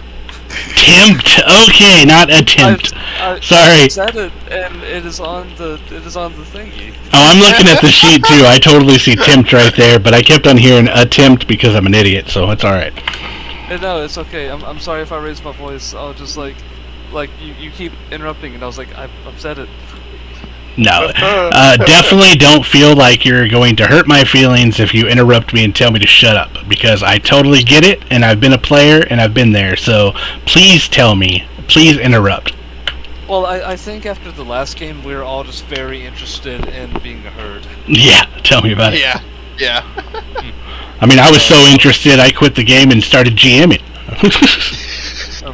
Exactly. Fuck this shit. I'll do it better. So I'm doing the tempt, tempt them into having a greater bounty, a greater escape, with panache, like the flair, the flavor, and technically this allows our boy to get out of here still, but it's up to you if you want to say this gives the extra +2 or not. For my word is my bond, because this is like the first like gray area, you know. I suppose you're right. I would say you're not doing it specifically for him. You're doing it for most everybody. So no to the +2 for just this one. Okay. Question, Derek. What's up? So like with me, like yelling in like victory after taking out a lot of people. Is there any way I can aid this? Like, you I feel can. like my yelling. If you want to aid him in doing this, you basically say that you're going to aid him, you're going to back him up, you're going to be his hype man, Yeah. and he gets 1 bonus dice. Yeah, well, like just this, like it's like we're gonna take this island, and then the fucking 7-foot tall man goes, yeah, like like yells out, covered in like not his blood, like kind of just inspiring the fuck out of them. Oh yeah, definitely. Really trying to earn that first mate position. Oh, you bet. So if you can roll an extra dice if you can. Yep, he can roll. You can add another bonus dice. Oh, okay. Alright, I got a 10. Alright, another 10, yeah, okay. Don't have to worry about that. Your unused roll, so you got 6 successes. So your first success gets it off. You have 5 successes now to... I gotta see. You have any ideas? Yeah, so we have 8 people coming out. Let's say an opportunity is... at some point we have discovered a second entrance into the grotto. So I want to take everybody that follows me into another path, or rather split the forces. How about that? Okay, so, alright, yeah. While you're talking to them, while you're convincing them and tempting them to join you as a crew, one of them speaks up. Hey! How about we go around to the secret entrance they got? And then we can pincer him and get him from both sides. So God damn it, I love it. that's how it works out. So yes, using that raise, you are able to find the a second entrance that's hidden that this little guy knows about. Good idea, Sneak Shanks. Alright, so since I have 6 raises and that was 2, I don't know if there are anybody like, if I don't need to use all of my raises to acquire these new quote-unquote crewmates, would you like to buy one? I would like to buy one. All right, because while we're still in consequence-free zone, I am actually interested in what you can do with a danger point. Oh, well, I have 5 danger points now, so thanks. Oh, what? I didn't... Oh, fuck. 5, the unholy number. We're gonna get fucked now, Dalton. Paladin will descend. So it starts with a number of PCs plus 1. So I guess I have 4. Yeah. So I had 4 to begin with, and you just sold me 1, so I have 5. All right. Well, let's. You've killed us all. Let's see if this is the instant death trap. Luckily, there's no scaling like that in this game compared to Blackbirds. If I don't get 5, I can't do like the ultimate super maneuver. But I can use them, so and you definitely give them to me while I'm about to go into this little thing, so that'll be fun. All right, let me jump over to the. Go ahead. Yeah. Now let me see where I'm going to put this second entrance. So while everybody is working on assaulting the grotto over here, I'm going to direct Chauncey to the first tower that we went to, and I'm going to have them do my dirty work for me. Or maybe I'll do the dirty work and have Chauncey play lookout. I'm actually going to go ahead and take a tongue, a liver, out of one of the guys that was killed in there. Okay. Kidney, liver, and tongue. And I'm gonna have it all stored in like a waxed cloth or something. Have it stashed away. I'm sure there's probably some kind of waterproof bag that y'all grabbed off of one of the soldiers for their black powder that you can stuff it into. But you're gonna send Chauncey off to do that? Nice and sneaky about it. You mean Chauncey is, or you're actually doing it? So I'll go and do it. But okay. Okay, so what do you think here? Is that fine for me to order Chauncey to go and do? You can use him. There might be consequences to it. If like you're not there and something could happen to Chauncey. I mean, he does have 5 wounds. He's not the best guy in the world. So, just to know that he is fragile and stuff could happen because the whole world doesn't shut down just because the NPC goes off and does something. Or okay. So I'll use Chauncey as cover as I do that. So basically, I disappear for a moment to go and handle necromantics. Well, if you're going to that nearest tower to do it, it will take longer than a moment. So, if you and Chauncey head up there, that's probably what y'all are doing while they're assaulting the grotto. Yes. All right. Are you going to say anything before you leave the beach and head towards the tower? I think not. I think that I'm going to go off of the statement of we're going to take the town, or we're going to take the island, raid the goods and blah blah blah. And I'm basically I'm not going to show up with just that. I'm going to show up with try to grab other as well, like the extra muskets. Yeah. Okay. All right. Yeah. Where's that guy going? I shout back, looting. Ah, good idea. We'll take care of the folks inside. You go get the guns. We're gonna need them. Yeah, and then I direct them off to the other tower. Black powder, any cannonballs, etc. We're gonna need it all. All right. So, who is going through the main entrance and who is going through the secret entrance? That's up to Trajan. Trajan suggests. Well, he actually leads to the gun through. He says, ordinarily, you are our distraction, but you're already pretty wounded, so it's up to you. I have more than enough for me, these men. I will go in the main entrance. Alright. You stay safer on the side. You've already gotten shot once this day. Well, don't worry, no mechanical damage was taken. It is purely art. No, I kid.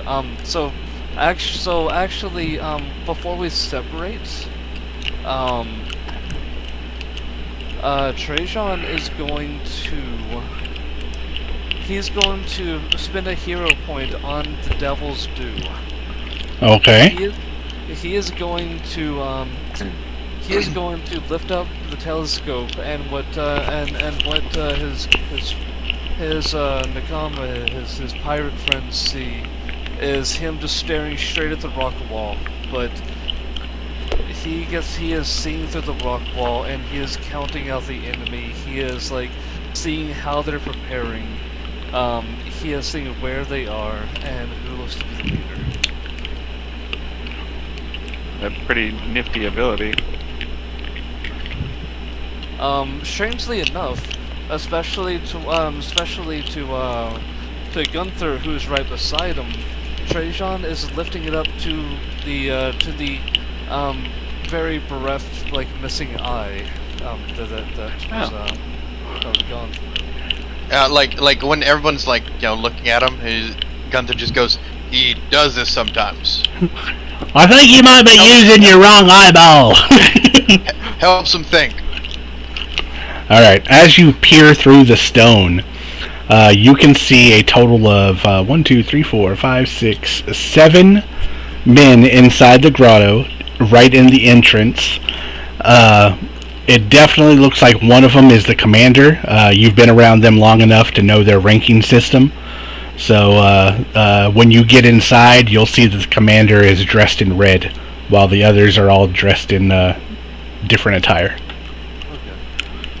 Okay. Do they look like they are guarding the secret entrance or not? No, it does not look like they're at all guarding the secret entrance. And from what you were told by the crewmate, the other pirate that knows about it, is you have to move a rock that's outside, and then it goes down into the water, and you swim, and you have to swim about 10 feet before you come up into the grotto.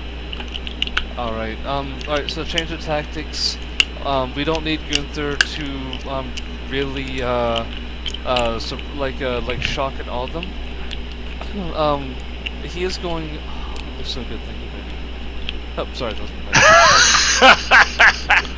Under the desk, score! Oh my fucking god, that was hilarious. That's my goal. What, to be said thank you, baby, too? I'm just thinking why he's saying thank you, baby. For a moment, I really did have to, I had to hash it out of my brain, but that was not him referring to you just now. I mean, he has before. I'll say that to all my GMs, It really makes them what feel a courtesy. Work the shaft. Yeah, right? Yeah. So he is, so after Antoine has armed the prisoners with guns, he is going to set them down and make them basically covering fire the people in the cave. He's going to tell them where to shoot at, basically like where everybody's hiding at, and he's going to put five of the prisoners to shoot into the cave there, and he's going to take us, the PCs, and 3 prisoners into the back ways. The back door. All right. And hopefully they can get advantage for actually hitting them, and we can get like a really good advantage on a surprise round for doing that. I'm seeing them. All right. Does that look pretty good on the map? Yeah, y'all over there. Sorry, that was so wordy, guys. No, you're fine. All right. It was very valuable. Like, I don't have to. I don't want to have to like go through like a brute squad and a villain when I'm like this. So good on you, man. I'm trying to play interestingly too,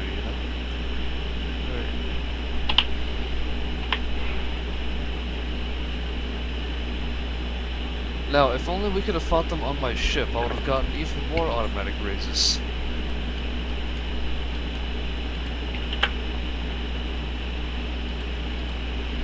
Okay, just give me a second to get everybody on the map.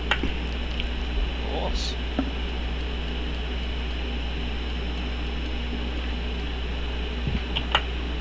Sorry, I had to. If anyone was trying to talk to me, but somebody called. No, you're good. Didn't even notice you were gone. But yeah, honestly, Dalton, great idea. Because I didn't want to have to deal with a brute squad and a villain, and a potential villain.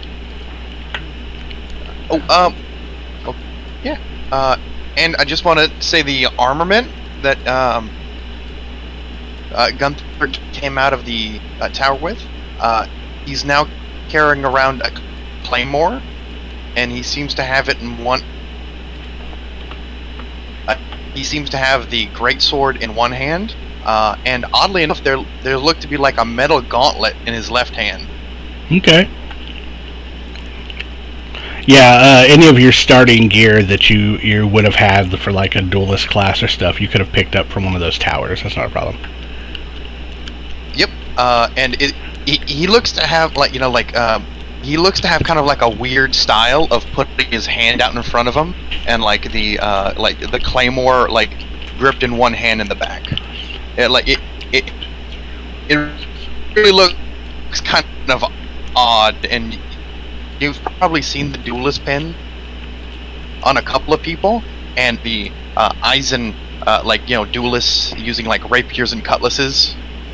And this might be the first time y'all have seen the Eisenfaust style. Okay. Why do I get an image in my head of Kabuki theater where they have like one hand forward and they're like assuming a stance? More of a fist rather than like the Kabuki open hand. So is it kind of good? Well, I was just asking, is it like a gauntlet that fits over your entire like forearm, or is it like a solid immovable thing?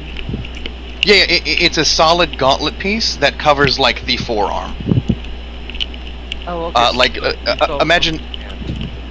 Yeah, imagine like chainmail and then like plate over it. How did y'all decide y'all starting loadout, by the way? I didn't know we had a starting loadout. I didn't know anything about a starting loadout. So you don't have a starting loadout per se. You don't start with a wealth to buy items or whatever, but the system assumes that if you're the situation, if like you're starting out on your ship, you have all your gear, you have what you can carry, you have your basic necessities. A wealth of 0 means that you can easily live day to day without any problems. A wealth of 3 that some people start with means that you like have access to like butlers and fucking valets. It's a joke. Yeah. It's just Yeah, I kind of assumed this would be like a narrative advantage because this is my ruling style that Yeah. you know. I mean, definitely, but Derek kept saying, like, starting equipment so much. I was like, oh, was there, like, actually something I missed there? I'm thinking that he's just calling it the equivalent of his starting equipment. Yeah, the equivalent of what your character would have. Like, for a duelist, for example, is definitely going to have whatever weapons they have that are part of their duelist training. Now, starting out, he might not have had those when he was over in the tall grass, stuck in prison, but now that he has access to shit laying around in different places, he can easily pick that up. Like, if y'all would have asked me at the very beginning, hey, what do we have on us? I mean, y'all could probably each have a knife. Maybe one of y'all had an axe. They weren't restricting y'all from having, like, basic tools to do things around camp. Clubs were common. Knives were common for skinning turtles, stuff like that. I'd actually say, like, since the claymore is a bit odd, and like the iron gauntlet is a lot more odder. You know, like how when you go to prison, they take away all your shit, right? Yeah. So I imagine this is actually my Iron Gauntlet and Claymore that I got, that I had before from my dueling days, and that's why it like fits me. Like the Iron Gauntlet like fits me so well, because they fucking stole it, and I found it back in the like tower. I could easily see one of those guys in the tower or being still using it. Yeah, being the guy that took it off you to begin with, and he just had it hanging around, or he had it on his back, and all of the other guards laughed at him. He's like, "You don't even know how to use that big sword." He's like, "Yeah, but I got a big sword," and he carries it around, and you just ran into him because he got slaughtered when you went inside there and you saw him with it. So that would have been a nice cutaway to be like, and I killed the guy who stole my shit. And yoink. It was definitely like seeing the thing on his back, and it's like, you, and just like fucking running to him. I imagine the scene playing out. Like he didn't even, like he's practiced with gun through sword, but he's still so proficient that like he doesn't even manage to draw it out of the case before like the rock just caves in his head. Yep. All right. So the ones that you direct. Go ahead. Sorry. Go ahead. No, I was about to say like I would think Trajan's starting equipment for like naval officer and miner would be probably a gun from both classes and a type of cutlass from the officer, like from the Aragostan. I'd say the cutlass would be of a very like Numari make, which is something. Was like a half cross between like a falchion and the cutlass. Okay. Well, like a wider and slightly more curved blade. Okay, I see it. Sorry about that. Oh, no problem. Okay, y'all move the rock, and since it's going to take y'all a little bit longer, you direct them not to fire until like a minute later or so, I would assume. Y'all do the little swim, and y'all come into the little salt grotto over here. I assume y'all can see the map, right? Yeah. Okay, that's good. I hate describing the map when I don't know if you can see it. Alright, so yeah, y'all come up out of the water over here, and about 30 seconds after y'all come up out of the water, you start hearing musket fire. So what are y'all doing? Those are the good boys. They listen well. Captain. Sorry. Captain. So what are y'all doing? At the moment, I'm sawing somebody's tongue out of their body. And Chauncey's just looking at you like, I imagine that Chauncey is schooled in the activity. He's probably like, don't forget the base. Giving you pointers. Are you actually doing hexen work right now? I'm gathering hexenwork materials. Yes. Trajan kind of like looks back at you. He's at the. I am not local, so if you're looking at me, it would be that you would possibly see me if you were to look back at me via that that nifty eyeball thing. Definitely not. Sorry, I thought you were with us and like you were just about to. No, I slipped away and started commanding the leftovers to collect and loot. Yeah, Wolfram tried calling him out, and he said, "I'm going to loot." And he said, "Good idea." Alright, Trajan's gonna look over at Wolfram. Remind me how sneaky you are. I'm pretty sneaky. I can get into places I'm not supposed to be.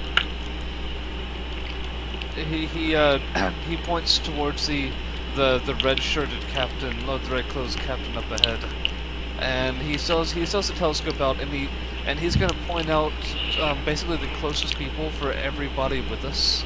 Okay. And he's gonna say like, on 3 we're gonna charge.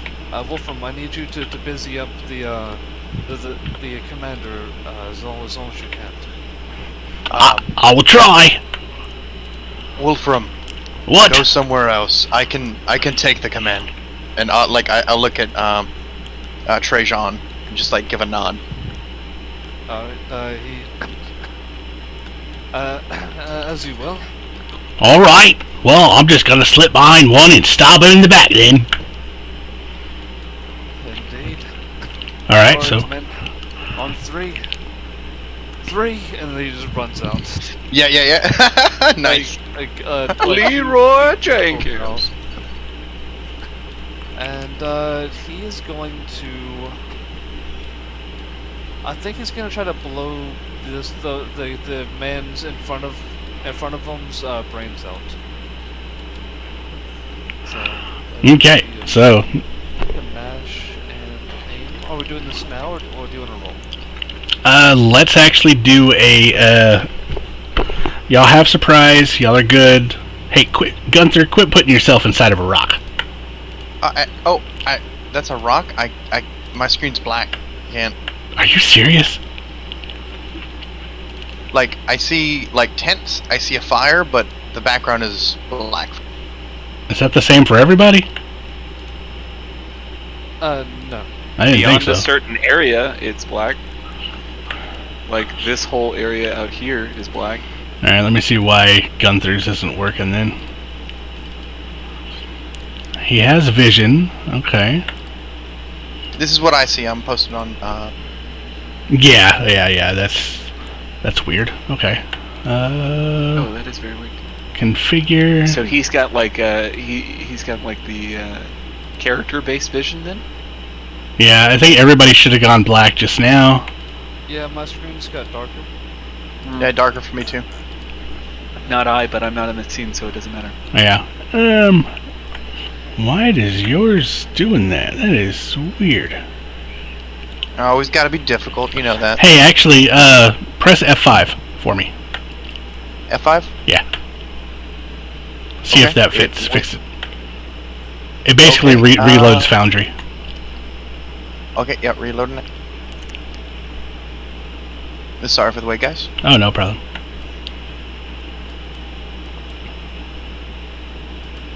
Okay. I'm reloaded back, and I still can't see anything. Still black. Okay.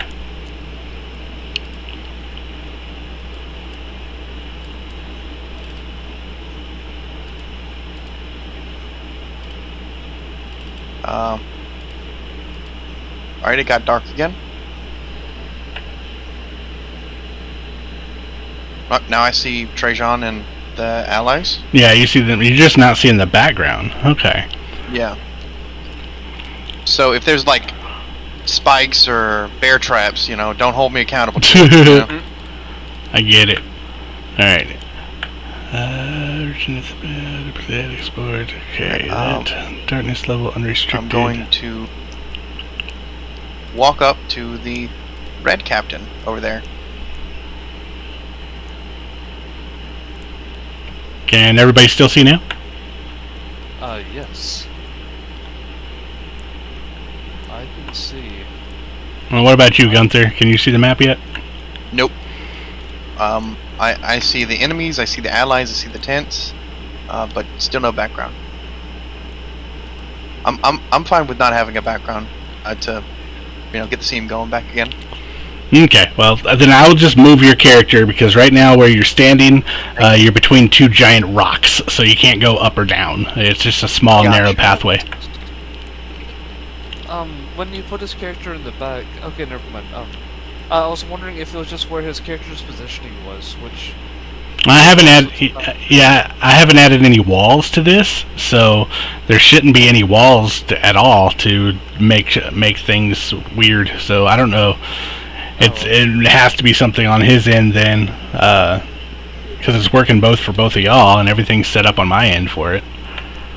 I mean, I can here. Let me drag his icon back out to the screen for one last thing, and then we'll move on if it don't work.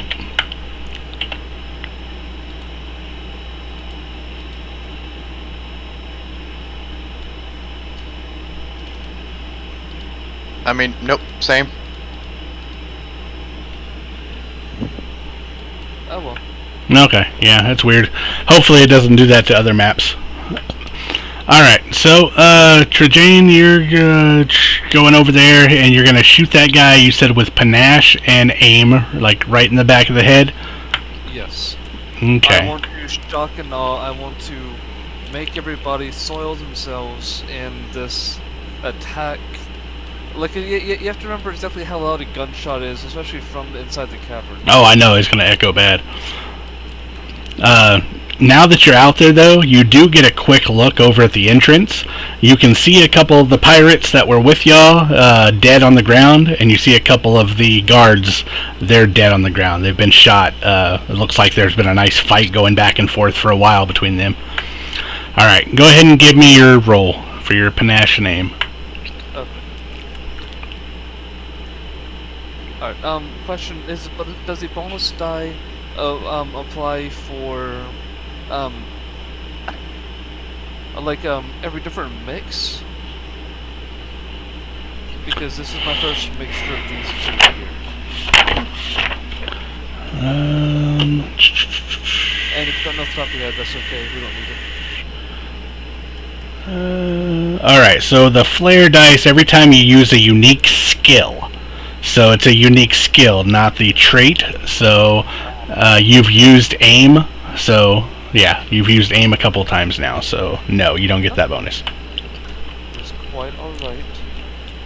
So, 3 raises, I'm saying now we definitely need to do this to get out of here, so mayhaps the other 2 apply. But I'll leave it to you. Well, because of the way that you're shooting and the angle that you're shooting, you do have 2 in your line of sight, so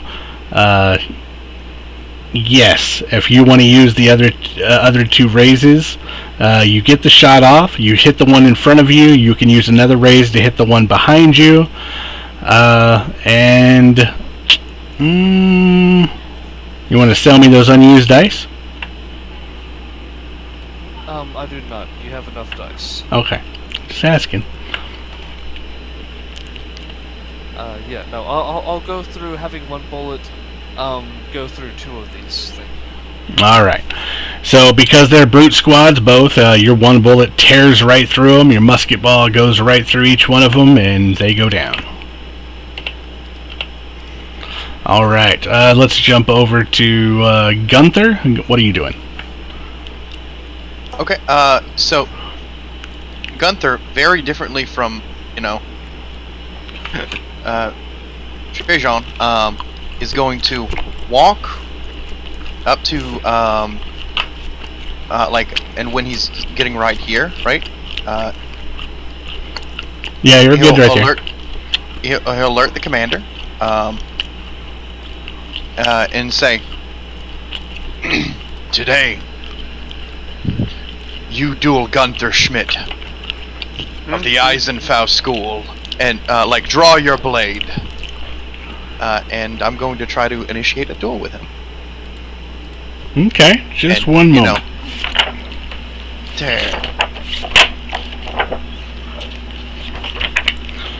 Duel. I will fight him upside down. 97, 139, 97. Oh, that's a cool 1v1 me right now, bro. Yeah, kind of. Yeah, pretty much.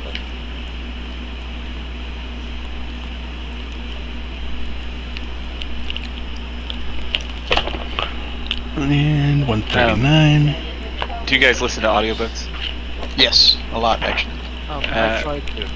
I am an avid audiobooker. Have you guys listened to? Oh God, what's it called? Brandon Sanderson. It's Stormlight. No, not a. So Wolfram is the spitting image of a Stormlight character right now, and you really I'm wondering. Think he's being Lopen? Yeah, I think he's being Lopen. He's being Lopen really hard to the point where I'm having a hard time not hearing Lopen when he's at any moment he's gonna whip out a Goncho. I'm gonna have to listen to this. What? He's not radiant. Come on. I mean, this is pre-Radiant, surely.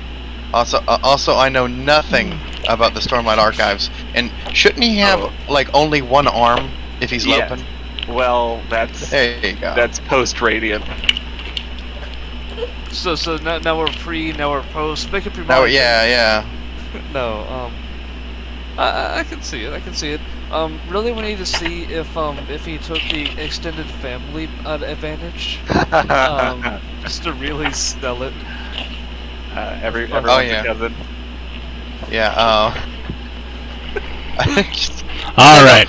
I'd just be like, come on, say the words, like as long as Wolfgang, like Wolfram, like says the words, we'll really know he's part of the main crew. Like life before death, strength before weakness. Oh, I don't know anything about the Stormlight Archives, by the way. Oh, it sounds like you really need to actually just listen to him because you are right on the money. I just imagine when we have to press getting other pirate crews to refill our crew. He's just like, don't worry, Gonchos, they're my cousins now. Yeah, this is my cousin. This is my cousin. Yeah. Oh, so you are familiar? Okay. Me? No. What? I'm just copying stuff. I'm just saying what the other Well, that day. was again spot on as fuck to the point where I'm like, Mom no, and you Julia surely are know. going with me. What? I Mom and don't. Julia are going with me. Okay. Your choice? The way you say it even is Oh, like okay. No, one for one, Lopen. So what order of rating should it be? What order of what? Each of our characters. No, I don't know. Gosh, you well, did I challenge have to this be- to. Okay, back to the game. Okay, yeah. We did challenge this guy to a duel.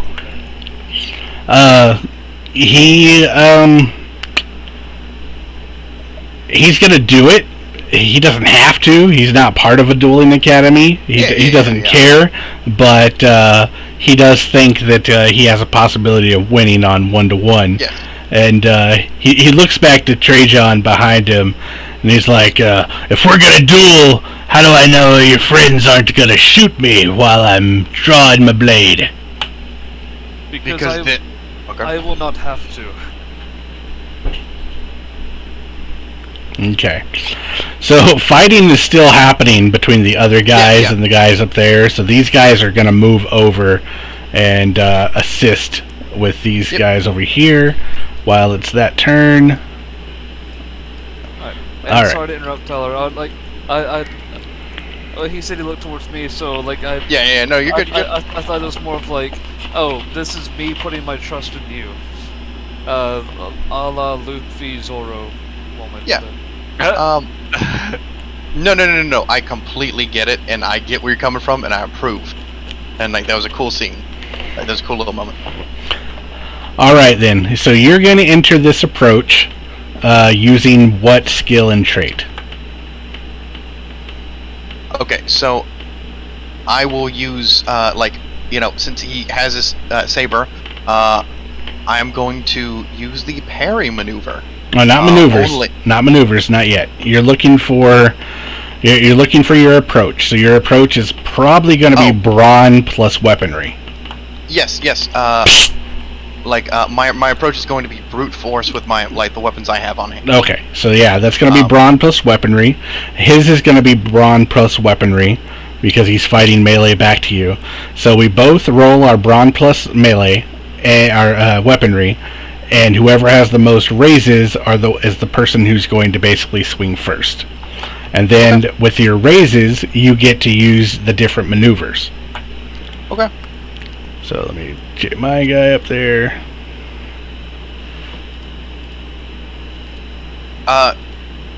So during this, right, I'm going to try to use my reach to my advantage. Because being 7 foot tall, I have a larger reach, and I'm going to try to make him extend himself, a bit more. Can I get a bonus die from the large? Yeah, that's fine. Plus, because of your weapon size. Cool.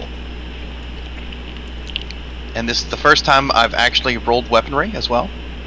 Okay. So, that'd be 2 bonus dice, right? 1 bonus for the first time rolling it. But Another for the Lord. Oh, yeah. 2 bonus dice. Okay.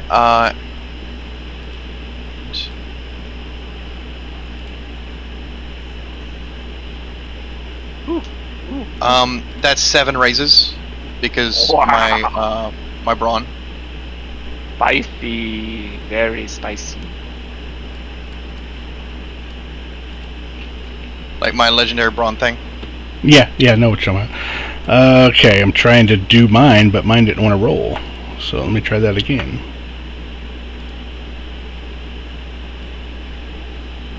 That's weird. Maybe I have to actually click on a token. I think that's the problem. Alright, give me a moment.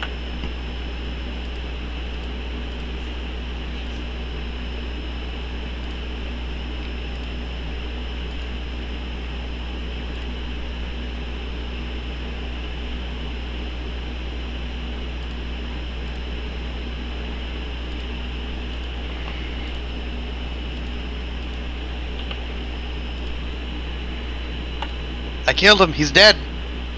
He disappeared. No, I had him out as a different type of token, not as a player character or a villain token. So I had to go fix it real quick. Oh, so we actually have like contested roles then? Yes, there are contested roles when it comes to villains.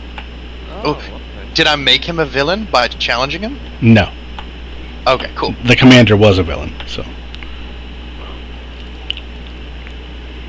now let me see if I can roll. What the hell? I'm gonna add you to initiative. Combat active. Did I make him a villain by challenging him? Yes. I think that's fucking funny. No, legitimate with this system, you know. No, I know. It's a valid question. It's just funny to think that like the act of like interacting with an enemy could make the it reminds me of oh goddamn, what's it called? Shadow of Mordor. Oh yeah. Well, I was thinking like every Batman villain, Yeah. but they don't really become a super villain until No. That's when you're in the big leagues, when Batman deigns to beat your ass. Polka Dot Man, nope. Calendar Man, nope. But They're just villains. Yeah, Shadow of Mordor's a really good parallel for that one. Still haven't played it.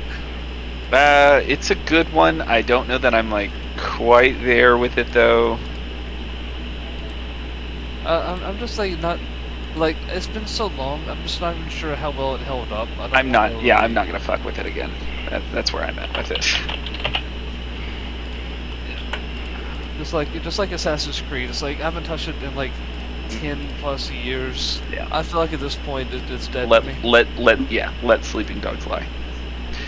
Recently picked up Horizon again after a very, very long hiatus. So Oh, that's kind of a weird same but different kind of feeling to it. I want to hear like nobody actually like just played through the New Horizon all the way through. It's just always been like on and off. Sort of. Oh, that's what I'm talking about. Well, it Yeah. came out the same Oh, time I see what like you're saying. Elden Ring and all that shit. So. Yeah. Well, that was a chore. I did finish Elden Ring, but I did require assistance. Oh my god, what is that dice? Man, don't worry about that. Leave that alone. I rolled the wrong thing. Uh-oh. So. That is like It's a 20, guys. ultra die LED die. of death. I take back my I will not have to help this man. If he's gonna roll like that every time. Just, you know. Wait, there's no D20s in the system? Yeah, I told you. It's a wrong roll. Oh.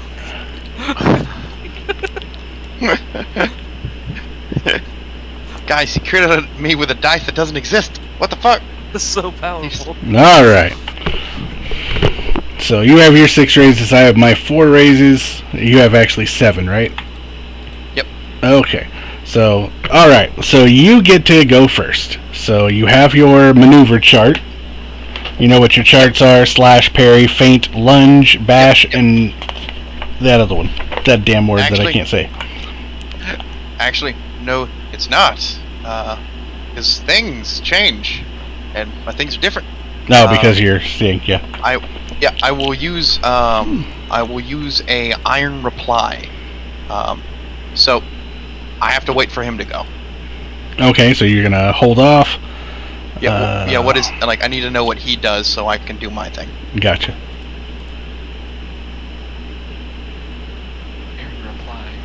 Oh yeah. Hold on. Don't look it up. I like it to be a surprise. Oh, I'm not. I'm just. It's a curious term. All right. Well, then he is going to slash out at you with his saber. That is going to be what he's going to attempt to do. Okay. And how many damage would that be? I'm guessing 4 wounds. So it's equal to my ranks in weaponry. He has a rank of weaponry of 3, so it'd be 3 wounds. Okay. So I use iron reply, and what happens is he goes to slice at me. I grab his weapon, as he I grab his cutlass as he goes to swing. Then then kind of push it away, and then I close my fist and just fucking curb his goddamn head with a backswing of my iron gauntlet. I deal 8 damage, Jesus. 8 wounds, and I activate my victorious ability, and he gains an additional dramatic wound off of that. And I negate up to 5 wounds. So you negate his damage, so yeah. Golly. So I negate all of the damage, do 8 wounds, and plus an additional dramatic wound. Gotcha. Alright. Alright, he is still up. He is a villain, so he doesn't go down as easy as the brute squads do.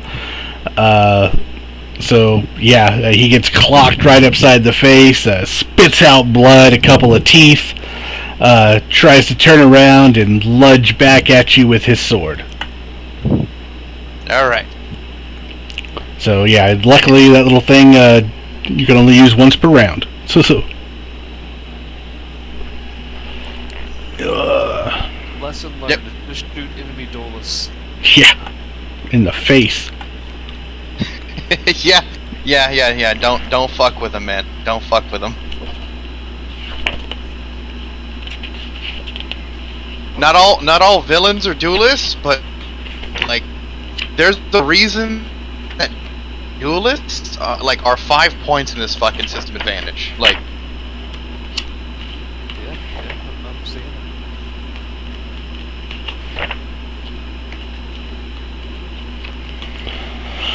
Alright, so we did the approach, we did the consequences and opportunities, rolls and raises. Okay, now you got your actions. That's where we're at. Spends 1 or more raises for the action. Normal actions, spend raises to overcome consequences. So the consequences were getting hit, blah blah blah. Okay, using single action. Alright, causing wounds. Got it. Declare your approach, gather dice, make raises, spend 1 raise to cause your opponent 1 wound. You may spend additional raises to cause additional wounds, 1 wound per raise. Alright, if you are face a villain or hero in combat, he may spend raises to directly inflict wounds on your hero outside of consequence. You can avoid these wounds by immediately spending raises 1 for 1 outside the normal action order and saying what your hero does to avoid being hurt. Alright. Okay, so I have 2 more raises on him? Yes. Would I then convert that to 2 more wounds? Yes, you could, yes. Okay, yeah, I'm gonna do that since I already negate his damage. So that's 10 wounds plus an additional dramatic wound. Yes. So he has 2 dramatic wounds and 1, 2, 3, 4, 5, 6, 7, 8, 9, 10 wounds. Okay. Alright, and then the dramatic wound comes at the end, so it'd fill up the rest and then plus 1. Yeah, I got it. Okay. Okay, and you do know that, have y'all seen the dramatic wounds chart, that the more you get wounded, the better you become? Is that the... Wait, that's not the spiral, is it? Yeah. So the spiral on the character sheet, the more wounds that you take, the better your skill rolls become. Like a hero that has one or more dramatic wounds gains a +1 bonus dice on all risks. Oh, I need to roll an additional die then. Yep. Because I actually have 2 wounds. Yep, 2 dramatic wounds. Yeah, if you 1 or more dramatic wounds gains 1 bonus. So just 1, even if you have that. A hero with 2 or more dramatic wounds gains 2 bonus dice to every villain, to any villain who rolls a risk against the hero. A hero with... Okay, yeah. Do I get that? No. This is a hero with 2 or more dramatic wounds grants a 2 bonus dice to any villain who rolls a risk against him or her. So he actually gets 2 bonus dice. Gotcha. So Yeah, that makes roll sense. as well. Where You know. you're getting weaker. Yeah. Gotcha. So you got 2 dice to...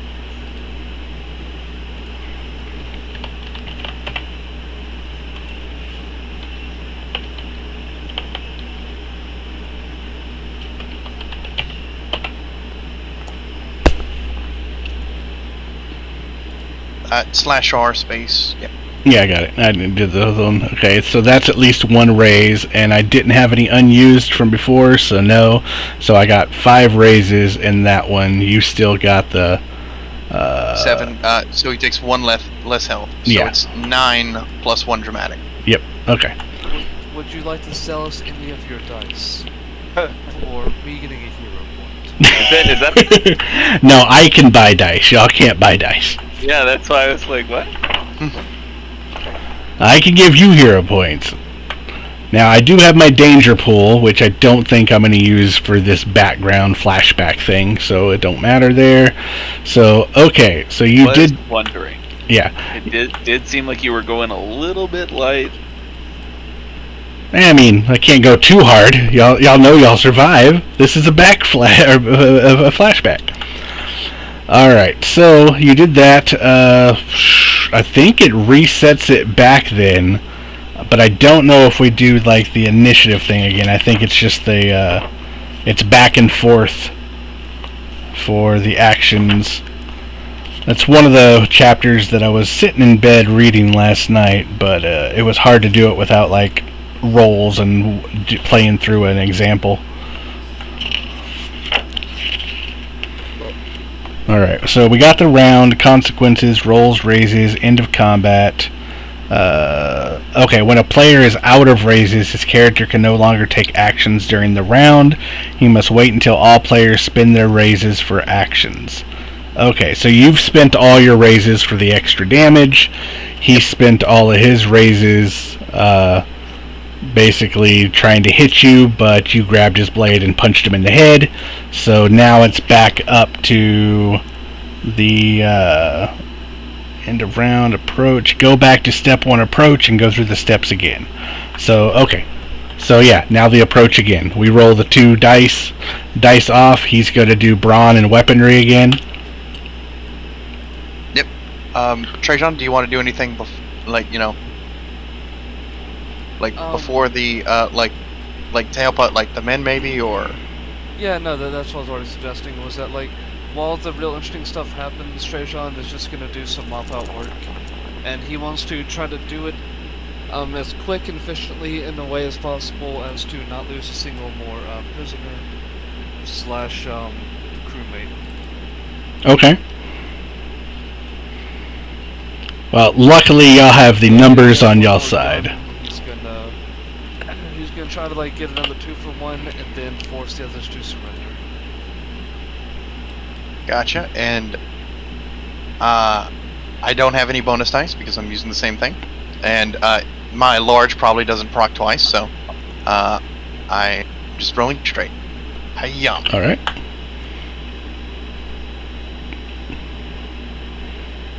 All right. In the case of +1. In the case of dice, you do have, actually you have 5s, right? So, because you're, yet. yeah, so you beat it. All right. So, you have your 5 raises. What are you doing for your actions? Okay. I am just going to fucking end this because I know this dude's on like his last fucking leg. So I am actually going to. I'll do a lunge. Okay. So like after like bitch slapping him, I'm just going to fucking spear him through with my like claymore. And with that, I go first, right? Yes, you go first because you have the 5 raises. Okay. So you lunge towards them. When you perform a lunge, spend all of your raises. You deal a number of wounds equal to your ranks and weaponry plus the raises you spend. These wounds cannot be avoided or prevented. Fuck. Oh, hell. He takes 8 damage, and he's dead. 1, and 2, 3, this damage 4, cannot 5, be avoided 6, in any 7, way or 8. prevented. So you can't parry, you can't riposte, you can't do fuck all for it. Hey, according to my chart, I still have 1 little heart. What? 8? At 8, I still had 1 little heart left. Yep. Like 8 additional though. No, you just did 8, and I still have 1 heart left at the end. So he's not dead yet, because he can take up to 4 dramatic wounds, and 1, 2, 3, 4, 5, 6, 7, 8, 9, 10, 11, 12, 13, 14, 16 normal wounds. 8. Unless we did the math somewhere else, and I did. Okay, I did miss one. So he got 1 more on his thing, so it'd be 9 plus 1 additional wound, a dramatic. So 9 plus 8. Oh yeah, because it's your weaponry plus it. Okay, yeah, you definitely kill him. Sorry about that. Yeah, okay. He goes down after you've lunged through with your claymore. All right.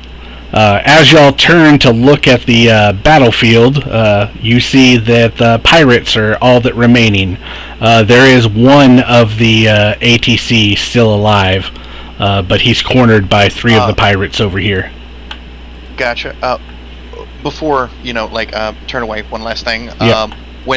Whenever he goes to swing and I just like lunge forward and just like close the gap real quick, and I'm like right next to his head, kind of like almost in a weird thing between a hug and like it's oddly very, very intimate because he fucking just drove him. Ooh, cutting up real bad. He's gonna kind of whisper in his. Yeah. Oh, okay. How about now? Better? Better? Hello? Yeah, so far as I can tell, but yeah, you're good now. For a second, it was mad choppy for a second. Sorry. No problem. So in this weirdly intimate thing of being very, very like close to him and like close to his chest, driving the sword like through, he's gonna whisper in his ear. Tell Gunther Schmidt sent you of the Eisenfaust school, and just like rip the sword away. Okay. In his dying breath, he reaches towards you with his fingers arced out, and I curse you, and he dies. Tyrion Lannister says hello. Sorry about that. I wanted one little big thing before the climactic end of the duel. Okay, I hear it. Alright, back to the more important things. Alright, we are outside of combat now. There's no more enemies that y'all could kill unless you want to kill the other pirates. There is one of the trading company guys still left alive. Yeah, no, he wants to force him to surrender. He's going to say, you have a choice, either serve under my command or die now. Well, I'm going to serve under your command, of course. What is your name? Fucker. Your name will be Kibble until you've earned the right to be a human again. Well, Understood. I guess Kibble's better than Turtle. What are your plans with me? I mean, am I joining your crew? Am I becoming a pirate?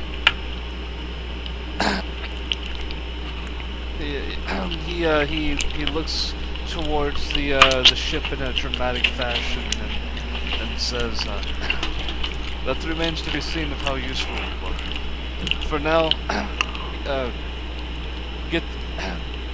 For now, start collecting guns and swords and loading them on the ship. Okay. I should warn you though. If I'm gonna be on your ship, I kind of want to get out of here really quick.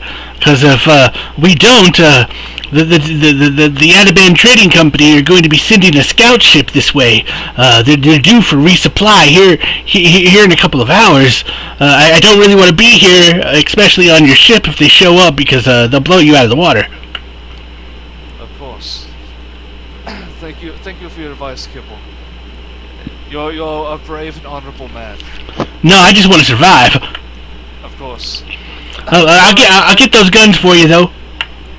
And he directs some of the other men to place some of the gunpowder at the entrance of the grotto. And I would have said that all of the things are already on the ship, because I've basically plucked everything clean while you were doing all this. Oh, you have? Okay. Well, you were up in the tower. You had to walk to the tower, go up the tower, cut out tongues, cut out livers. I mean, there was a lot of work to be done, but surely they had to swim under the water. That took a couple of seconds. Then combat took like 5 seconds. So ship should be loaded up now already, though.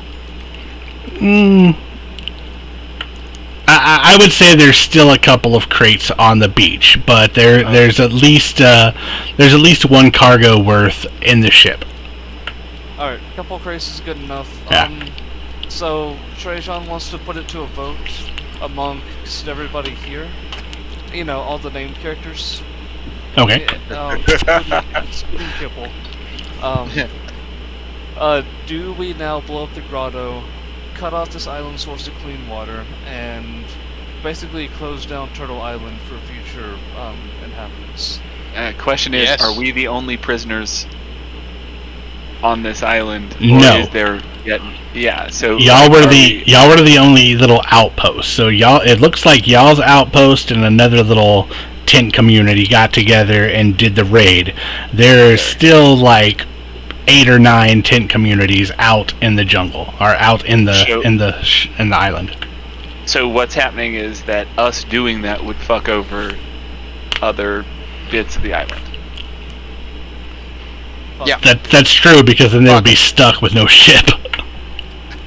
I would actually... Well, no, hold on. Hear me out.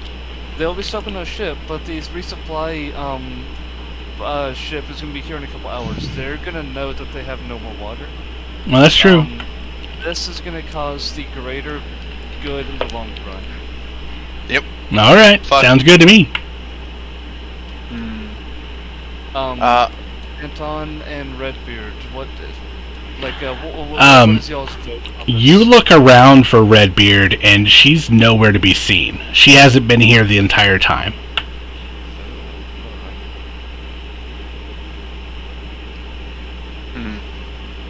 Yeah, you can't trust. You cannot trust gingers. The devil made them. I agree. You can't trust genders. They, them only. All.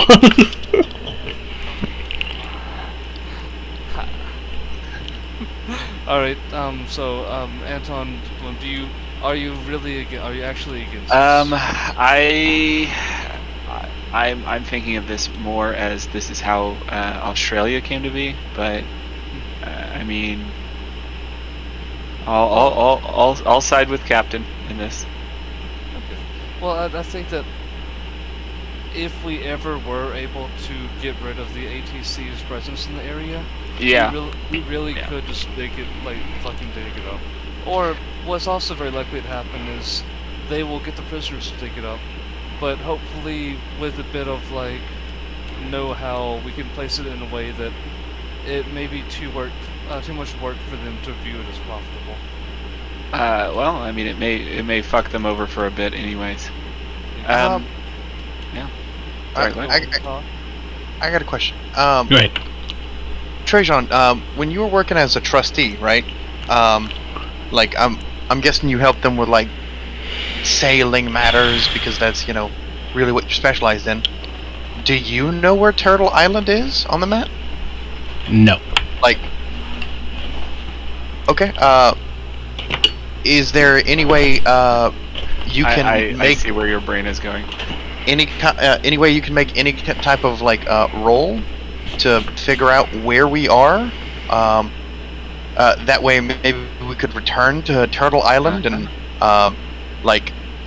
effectively like if the people are Capture still the on island. here, like either take the island or like do a big prison release, like prison break. I would say probably that could be aided as we sail away from here. Yeah. We figure out our way from there. Yeah, you would definitely need another landmark, another island, another something to tell you the area. I mean, star charts and stuff are a thing, but that was like sailing 5, stuff like that. Yeah. But yeah, with other landmarks, other islands, he could definitely figure out where Turtle Island is, but he couldn't do it from the island. I wouldn't say that sailing 5 sextants are pretty commonplace, but like. Oh no, if you had a sextant, yeah. All right. So yeah, so we're all loaded up. We have equipment. I assume we have some fancy trophy from the commander, and He did have a nice blade. His saber was pretty good. Did he have a hat? Of course he did. Yes, he Okay. had his officer's uniform for being a Ataban trading company officer. Yeah. In that case, I'll just take his captain's hat, right, and just kind of like dust it off and walk up to Trajan, and just kind of like lift up my palm with the hat, and like when we're out on the beach, right, in front of everybody. And just like look down at him, like look him in the eye, give him a nod, and say, "Captain." It's got like ATC Next branding move. all over it. He takes the hat and looks towards the crew as we're all aboard the ship and says, "We will regroup. We will regroup at Aragosta. We will find supplies. Those who wish to stick with the ship will find a home here. We'll find a council of equal stay. And for those that wish to go home, I hereby promise safe passage for as long as we physically can. Thank you all for uniting and pulling this off. If Redbeard were here today with us, she would be awfully proud of all of you. And for once and for all, no more fucking turtle stew. And he's gonna throw the hat in the air. Yeah, we're like, Are you So- turtle stew. a no captain's hat type of captain? A little bit. So I shouldn't keep these turtle eggs in my backpack. Do what you will. Just don't make it a stew. I was gonna make an omelet. There you go. Fucking elephant. Answered your own question. All right. The ship page, is it activated and viewable for everybody? The one that says Wandering Witch. It should say ship.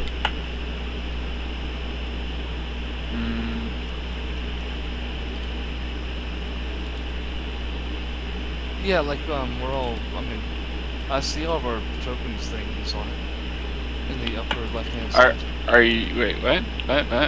Oh, I see. Okay. I see the Wandering Witch, but not the ship. Yeah, I see a button, but the button don't do none. So y'all don't see that map. do. I see a Oh, map. I do. Yeah. I see a map. Yeah. Okay, I that's didn't know good. what we were looking for. You said the ship page, and I immediately started looking for like notes page type. Oh, no. If you see the ship with everybody's names, then you're good. Okay.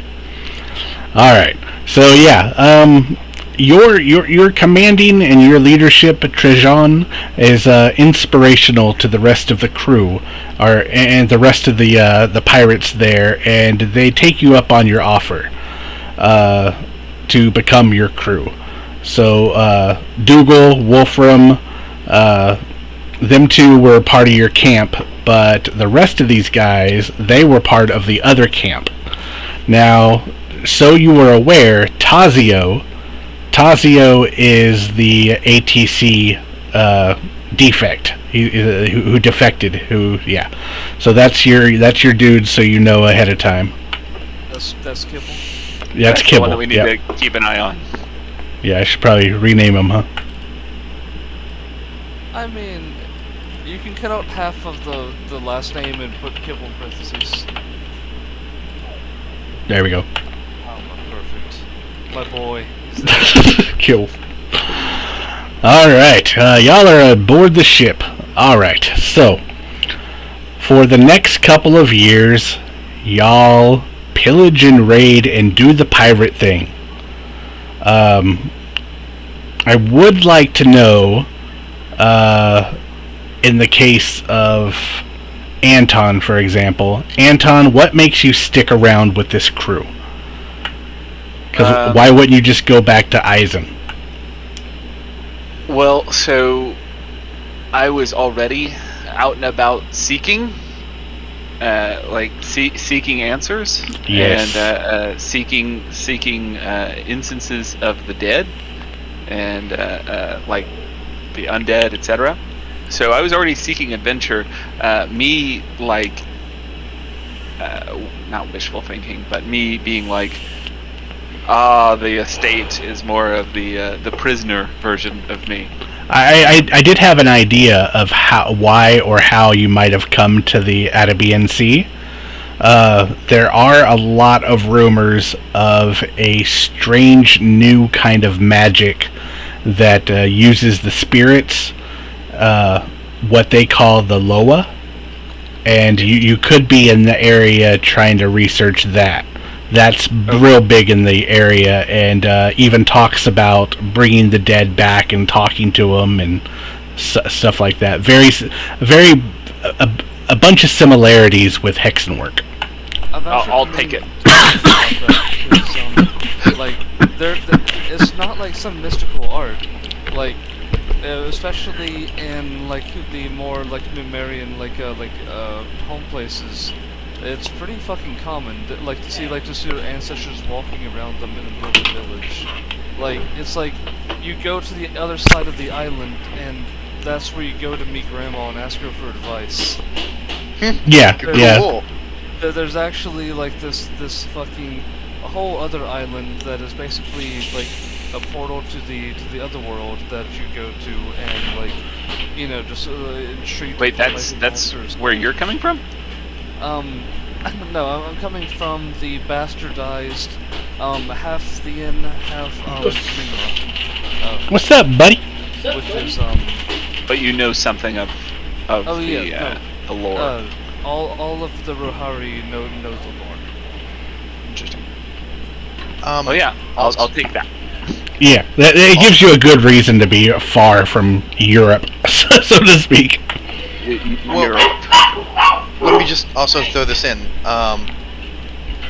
There's going to be a lot of bodies. Gunther himself is going to make sure that there'll be a plethora of bodies for you to experiment on. Sure. So, it's, there could be seen as, that research, this is out of the way, where it probably won't travel back to your estates, that you're doing this freaky shit on people. My estates regard me and mine as not only well known, but well accredited in regards to my we'll call it proclivities. Okay. So basically, my main lord not lord as in like a demon lord or some shit like that. No, like literally the king of my my area, the one that I'm like related to.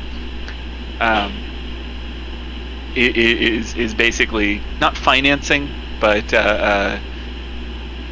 influencing my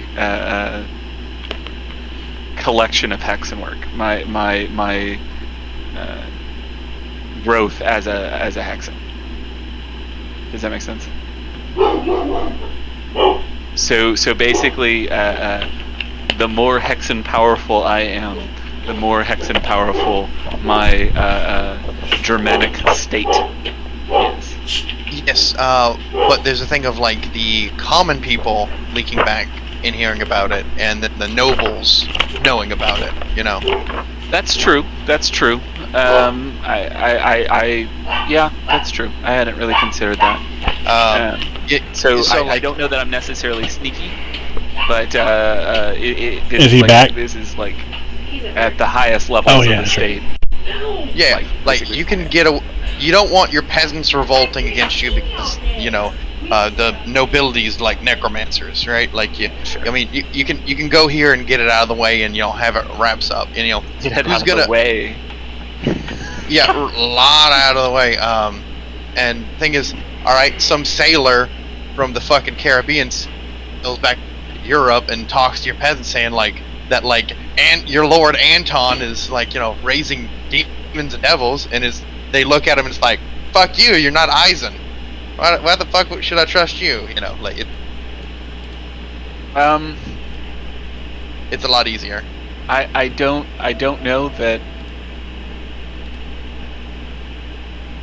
they would regard it in such a poor light. Derek, what do you feel about that? So it's the nobles of Eisen aren't all Hex. He's part of a noble family that just happens to be Hex. Right. But the normal ruling class, I mean, they're not. And they're not... They're still... Think of like the mob of people for Frankenstein. The mob was against what's going on. They're against these Hex, these Hexenwerks. But it's so ingrained in the culture now because the Hexenworkers are kind of like Witchers also. They deal with the problems that are coming out of the Black Forest. And the Black Forest is called the Walder Forest. It's this huge black forest that just supernatural things, undead walk out of, monstrosities. Back in the day, Hexenwerk was unrestricted.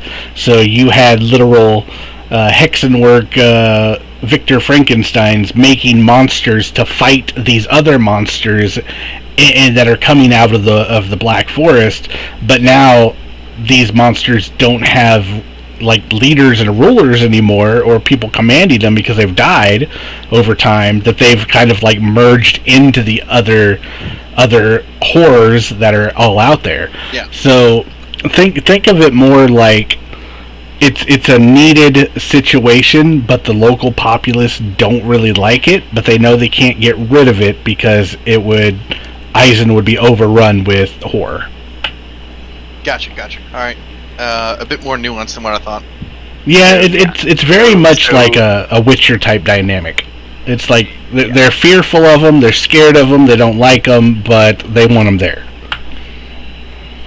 So I have, like, I'm known, I have clout, and I'm financed by my king. That's basically what it is. Gotcha. At least so far as I understand it to be.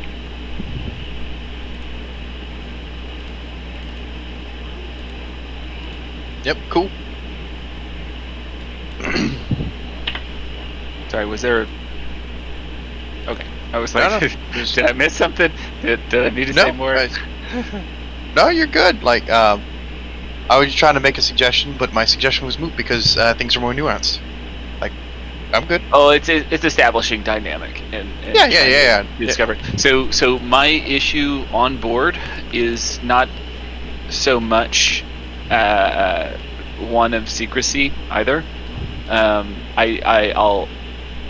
I probably in the long term won't need to be secret, but in the short term, handling my shit, I feel like I need to be a little bit on the DL. Gotcha. All right, I am going to quickly do something. Just a minute. I'm sad. Turtle Island does not, in fact, look like a...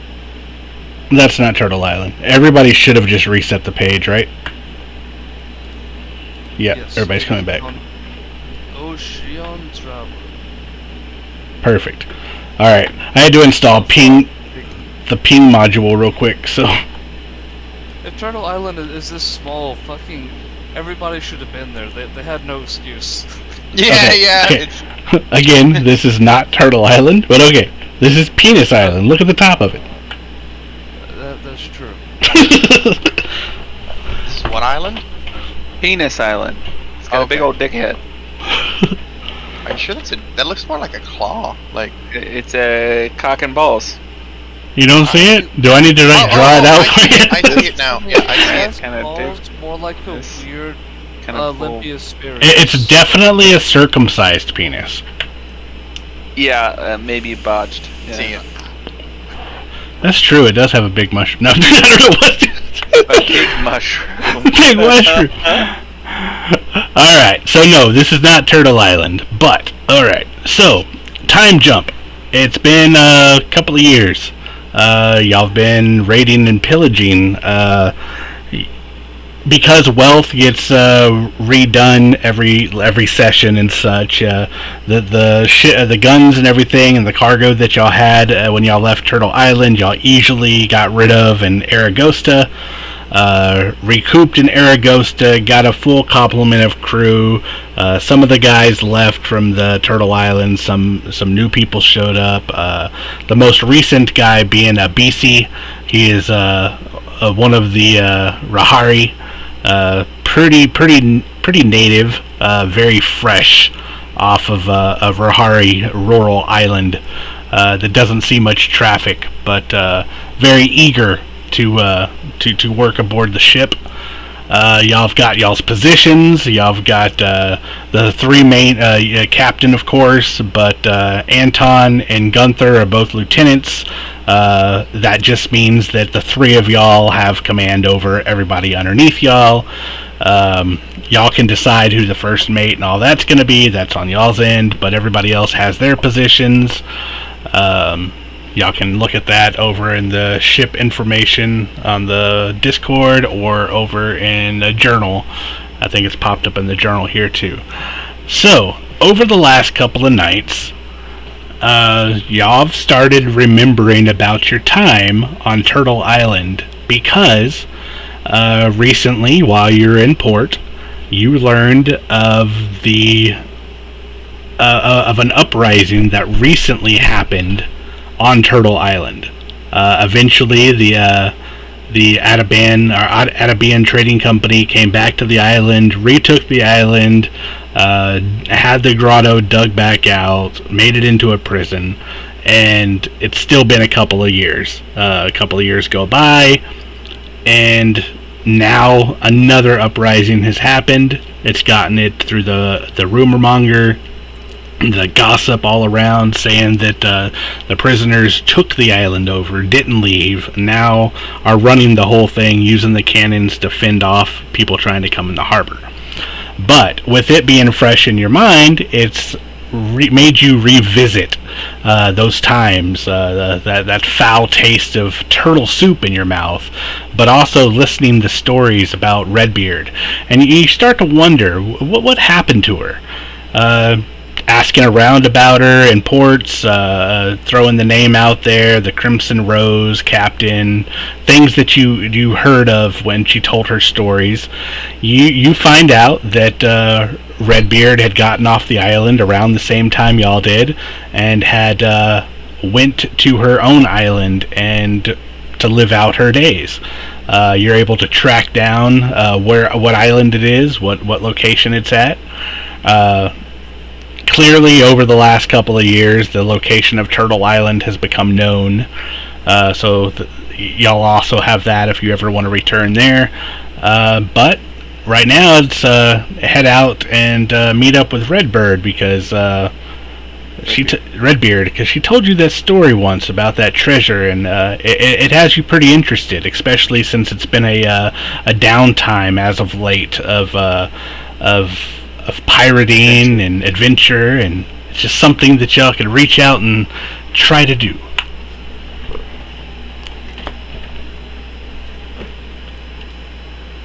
I'd imagine,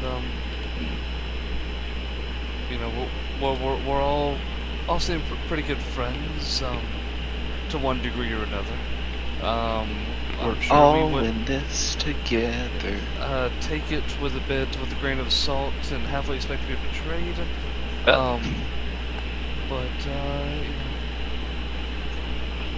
We'll all betray each other. While we'll be on the sea without a hint of adventure. Derek, if this is gonna be like a long scene, I am gonna remind it as 8:30 in case this is a good stop.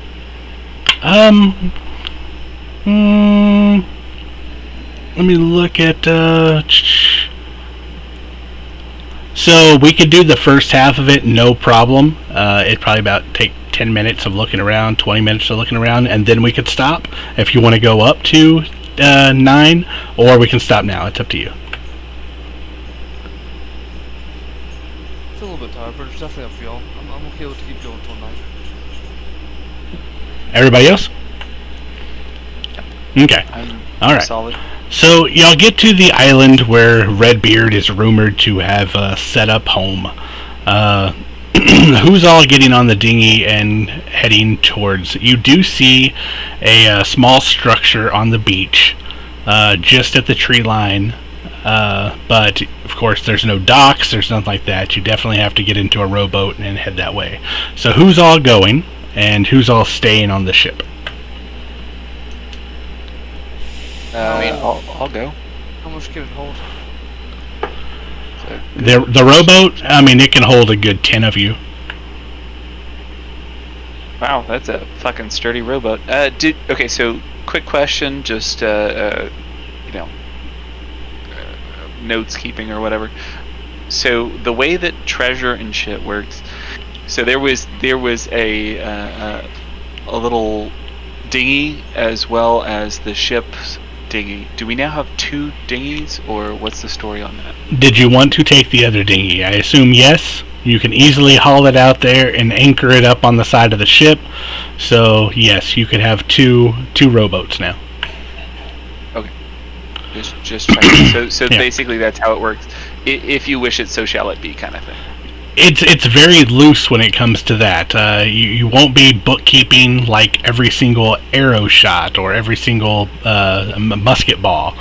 Well, It's clearly we're not counting money. Yeah. There's no silver, copper, gold situation that we're worrying ourselves over. No. I mean the normal For situational bases, like for example, you wouldn't have had any gold or silver on the island. There wouldn't have been no point to have it. But once you they're the out-of-band trading company guys, when you looted them, they could have had pocket change or even a little chest of silver that was worth wealth 1. But that's stuff that gets recuperated. That's why it refreshes every session, because it's to verify that it's the upkeep of the boat, the feeding the crew. If ever there's situations that involve that doesn't happen, you can't upkeep the boat, you can't upkeep the crew, that's when mutinies can happen, that's when ship repairs start fucking up the ship, and it has rules for all that. So, but the wealth of tracking every coin, don't really have to do that, especially with you having, yeah. With me having excess cash. Yeah, wealth 3 or access to it, and now that you've been out, you can.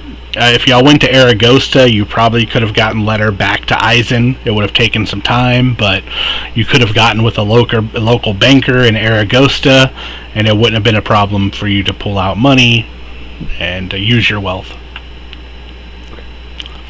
Just checking. Okay. keeping books, trying to figure out how the fucking world works. I There's get it. a lot to it. All right, so is that who's all going? Kibble, Abisi, Chauncey, Wolfram, Gunther, Anton, and Trajine? Only if Anton wants Chauncey to come. Yeah, I where he goes or where I go, he goes. Yeah, that's At fine. least for Yeah. the most part. Okay. I wanted some room back to bring people with us if we need to.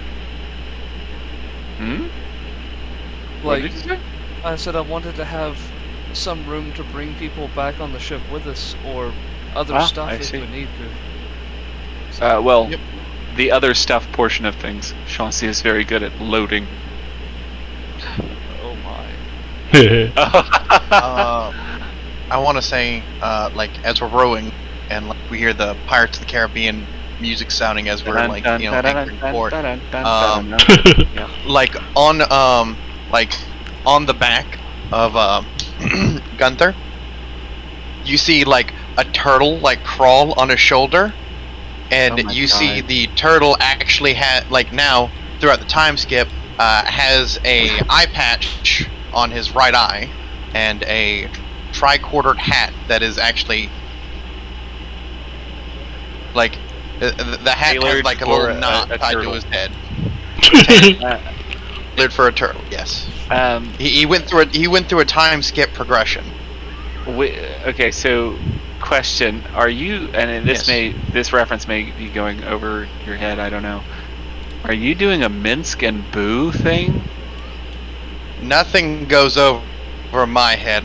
My reflexes are too fast. I will Did you get the reference? fuck no. Okay, that's a classic Baldur's Gate item. It's a barbarian that carries around a gerbil as his. It's a space hamster? Yeah, I'm sorry.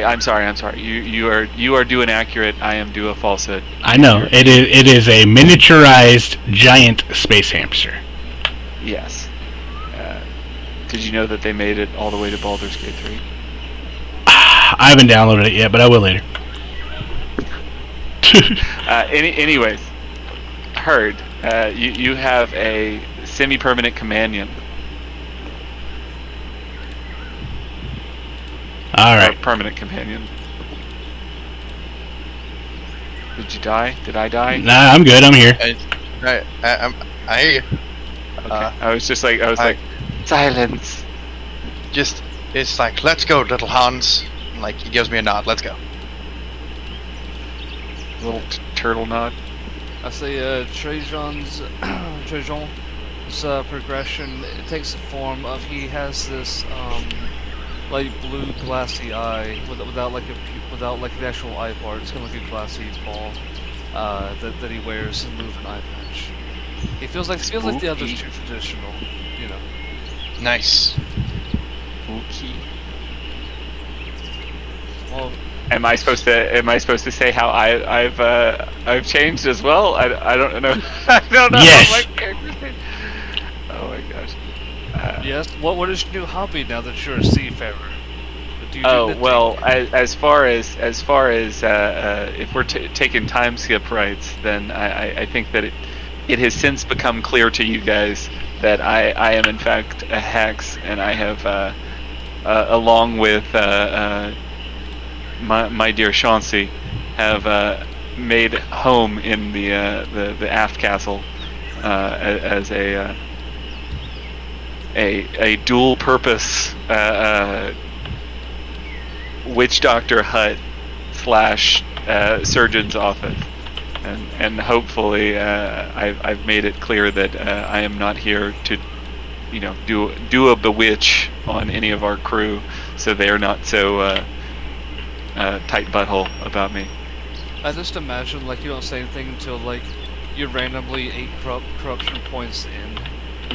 like right before I'm about to explode, I'm like, so anyways, there's a ticket bomb that I need you guys to know about. You walk in the room and like the grog and rum's sour somehow. It's just like, okay, good. So They're guys, small. we need to find this ancient holy temple real quick. I need to lick the tears off of a monk's eye. Suckle an angel's teeth. An angel's teeth. Oh my god. One last thing about Little Hans I want to say. The eye patch is in fact not just cosmetic. Once during the trip on a raid, he caught a stray bullet in the eye. A bullet? Like a scar. How big is a turtle, dude? No. It's a scar patch, like tissue on his eye, where his eye was. And the bullet ricocheted, so it didn't have its full force when it hit him. Okay, sure. I'm still getting used to a yes and system. So yeah, sure. Some that people take it completely different directions doable. than others. That's okay. Everybody's valid. Fuck off. I have never known myself as an improver, but sure. Either way, 9 o'clock is encroaching. Yes. Sorry. Get back to it, he says. All right. Land on the shores of Normandy. You are landed on the beach. You see a blood-stained entrance to a hut? Question mark? You do. As you get to the beach and you roll up, you see there's obvious blood. It doesn't look new though. Trailing out of a hole in the side of this small little cabin, basically a stone cabin that's out on the out on here. On the beach. On a beach. You said it does not look new, right? It doesn't look new. The blood, it looks old stained blood. Y'all can move y'all's characters around if y'all like. Trajan's wanting to inspect around the house first, but he will notice. Okay. Give me a wits plus notice roll then. Anton is demonstrating his youth by getting the zoomies. Gunther is trying to wait till his potato PC can actually move himself. Anton dances around the lack of movement of Gunther. Okay, well... Gunther just sprinted. Hold on, like...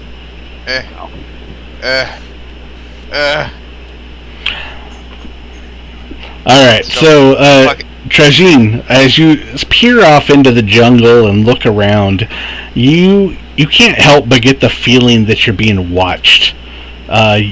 You look to the shadows, you don't see anything, you don't see anything moving, but it just feels like you're being watched. He's gonna make a gesture to Wolfram. Wolfram, do you remember that piece of flotsam that we saw wash ashore earlier? Why don't you take a look around and see if you can find it? And that's gonna be like their code to like, hey, we're being watched. Like find out. All right, I got you, Captain. I'll go look. All right, he goes, wanders off. Does a real loud wink before he walks off. You hear the wind come from this wink. It's very obvious. I did get 3 raises. Is there a opportunity that's created? From the angle that you're standing, you can see into the cabin from there. So I will. Let me get rid of. There we go. What? You can see, because there's no wall right there, you can see inside, you can see that there is a corpse. And now Anton and Gunther can also see it since they're standing at the door. But there's a corpse of a red-haired woman laying on the ground, surrounded by gear, surrounded by blood. There is a makeshift desk kind of ramshackled over in the corner with a map laying across the top of it, which is also all bloody. You're able to spot that. You don't need to use that because everybody else can spot that too as one of your raises. So let me I'm guessing that she didn't drink the fucking water on a full moon. Oh man, yeah, you're right. It's been a couple years. She might have forgot. She must have fucking forgotten. I invented some shit specifically for her so she could get out of this nonsense right here. And here we are dealing with her fucking corpse. So your extra raises, I didn't plan anything extra for this particular scene, other than that feeling of being watched. Now, what you're being watched by, that's, you know what? If you want to use your other 2 raises, I will tell you what you're being watched by. I'll let you spot it. Sure. There's really something to pull out of other, like... Yeah, there's not many options when it comes to that one. Alright, let me grab it. Show me the ghosts. Or evil monkey men. Fuck you. Hey, evil monkey men can be ghosts too. That's why he said fuck you.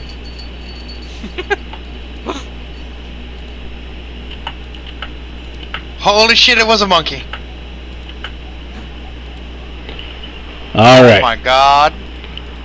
So as you peer into the jungle, looking over in that area, with your very keen senses, you are able to spot 6 jungle monkeys, 6 jungle monkeys.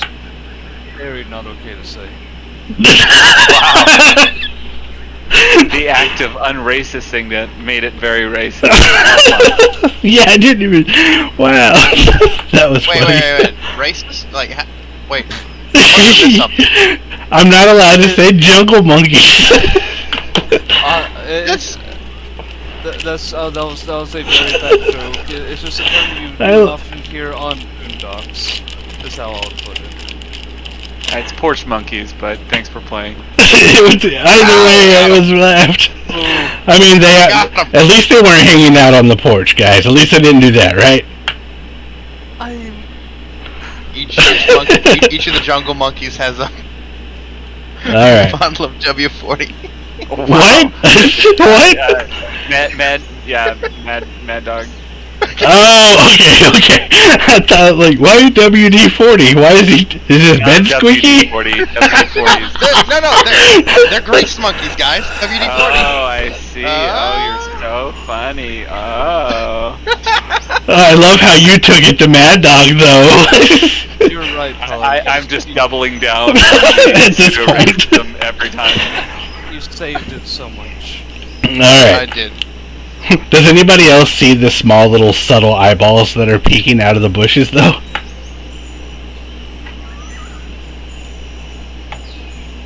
Are you asking if anybody does? Yeah.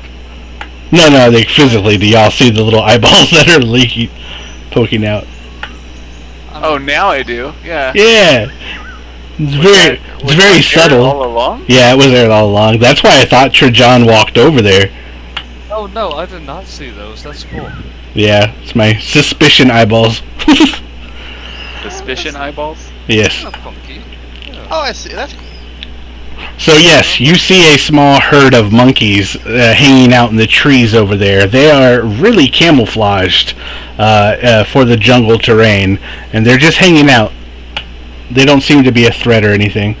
But you do hear Wolfram walking up, like circling them.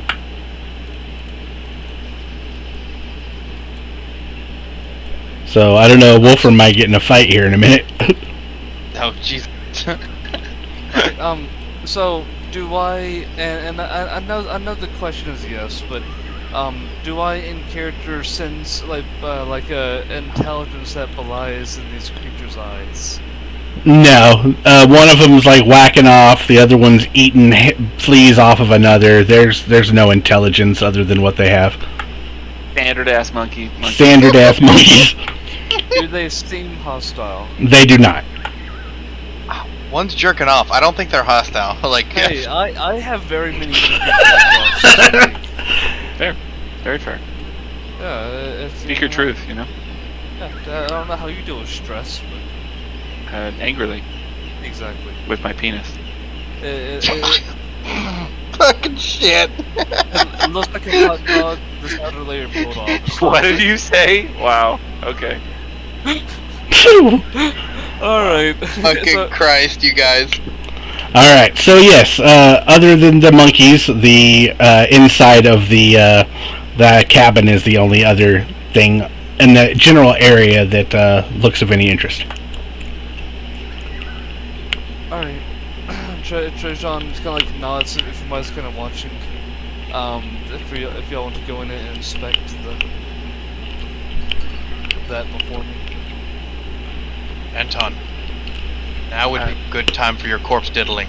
Yes. I will go ahead and investigate to see if this is a, in fact, due to the blood veiled undead. What the story is here. As you step inside this small little cabin or house, it's a tiny one-room affair. The front door is unlocked and slightly ajar. I cannot move my token. No, like I was saying like that's what Gunther is saying. Anton, will you go in? ...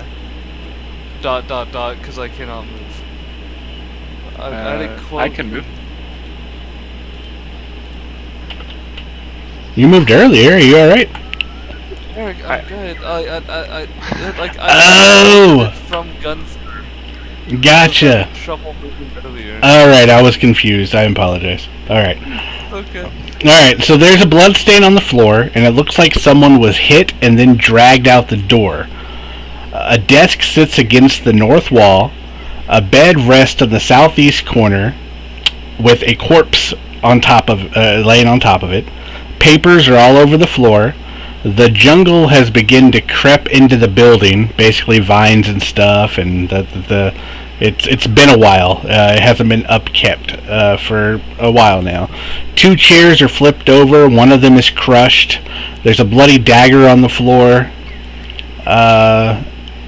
The blood is dried on the blade. It's slightly curved at the tip, and it's made of a metal that seems like iron, but is cold to the touch, as if it was left in ice overnight. The hilt is wrapped in leather.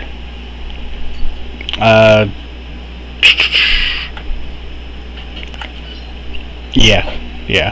Actually, no. Anton, you would notice this.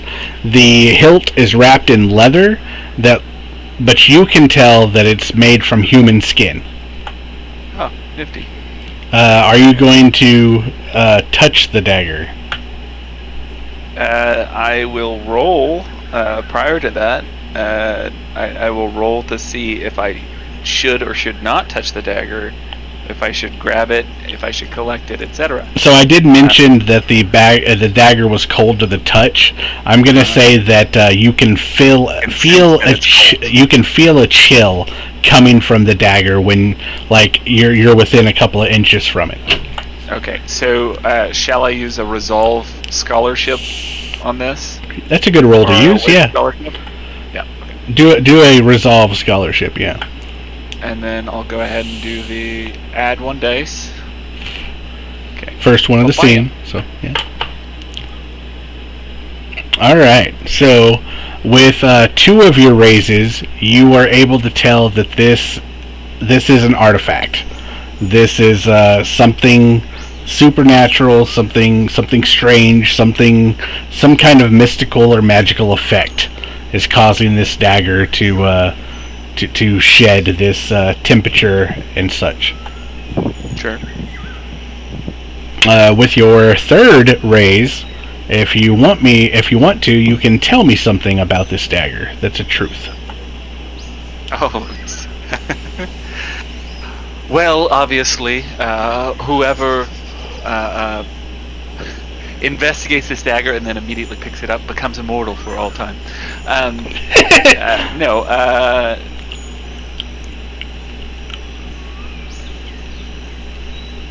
Well, how game-breaking bullshit can I make it? I mean, there's always this thing is good against X type of enemy.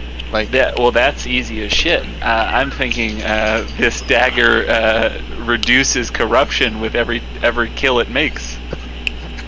How about something like that's more story-wise? Like this dagger will always point towards its last victim. Oh, that doesn't seem useful even remotely. It does to find out who it's going to point towards the corpse right there, but still. Yeah, or like. I also imagine that would make it rather difficult to wield it as well, but. I mean, I do have veto powers, so like the immortal thing that could have gone monkey's paws to several different directions. Sure. Well, as to the anti-corruption thing, I'm sure it would give you more corruption. Yeah. Well, I don't know. I do want to add something to this dagger if that's the case. I mean, but, what? I mean, like, this could be a ghost-killing dagger or a dagger specifically. How about this?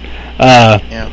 You can spend the downtime between this session and next trying to figure out what extra the dagger does, and you can tell me over the chat. But for now, you do know with your raises that you did get that it would be safe to pick up, and that pick up and possibly use. I mean, it's not going to curse you. It's not cursed.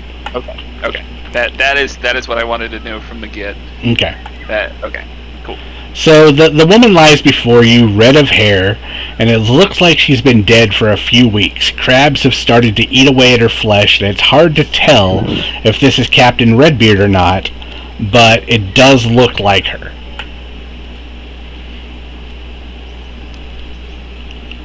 Well, can we tell by what means this person's been killed? She has been stabbed. It looks like she has been stabbed with the dagger that you now have in your hand.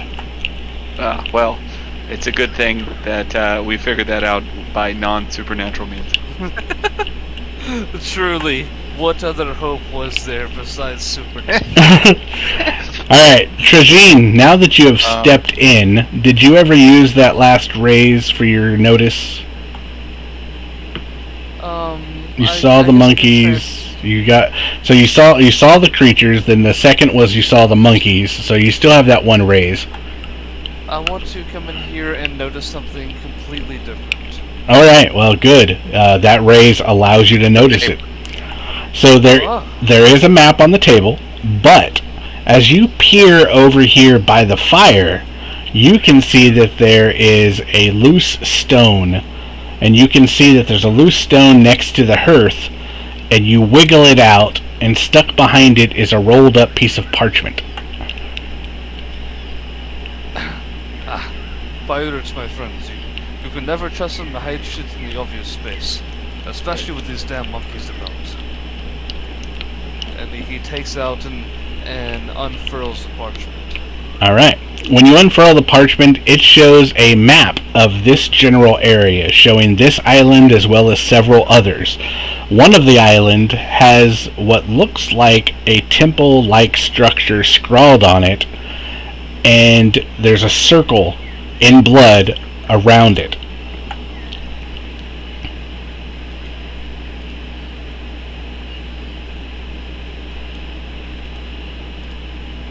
Was I holding down the button when I was talking? Yes, you No, were. we can hear you. I was Okay. distracted because you did the treasure map, and I'm not, and I don't have a token of vision there. Same. Okay. So, alright, we obviously need to see if she has already gotten, the treasure off of this island.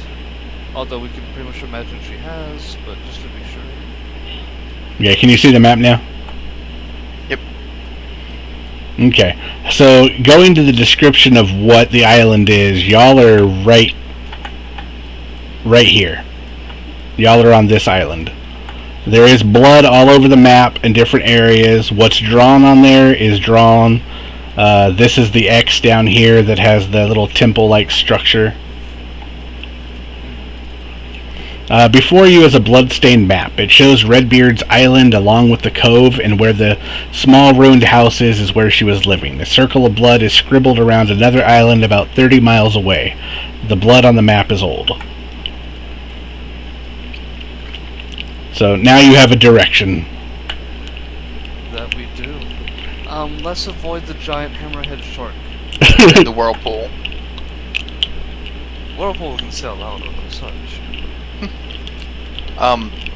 Right before we begin to end it, back on the other screen, Okay. Gunther was looking at pieces of paper.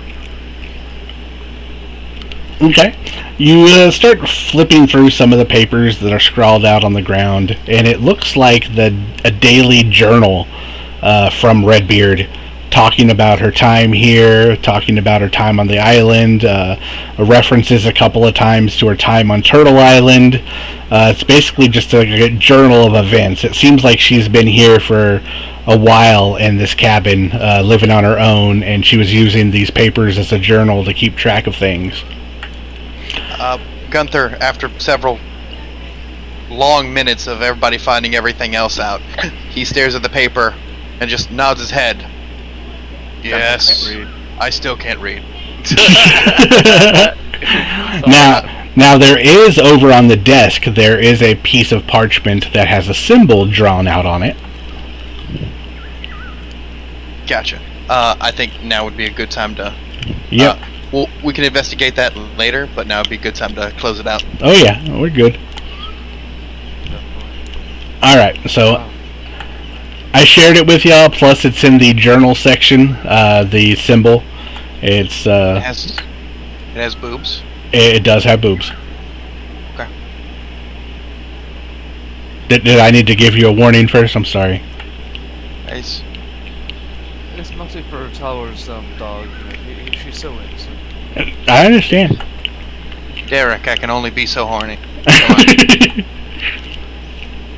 Yeah, no, thanks to the game, guys. This has been a very fun breath of fresh air, and I'm sure we can all find a pretty good balance as we, as we go along. I'll definitely read up on combat and actions and stuff through the next week and make sure that I got those more on scale. Yeah, you go. No. I was gonna make a joke. Sorry. It was that it sounded like he said a breath of fresh air, and I was like, geez. oh wow, so easily. Double whammy. Good timing.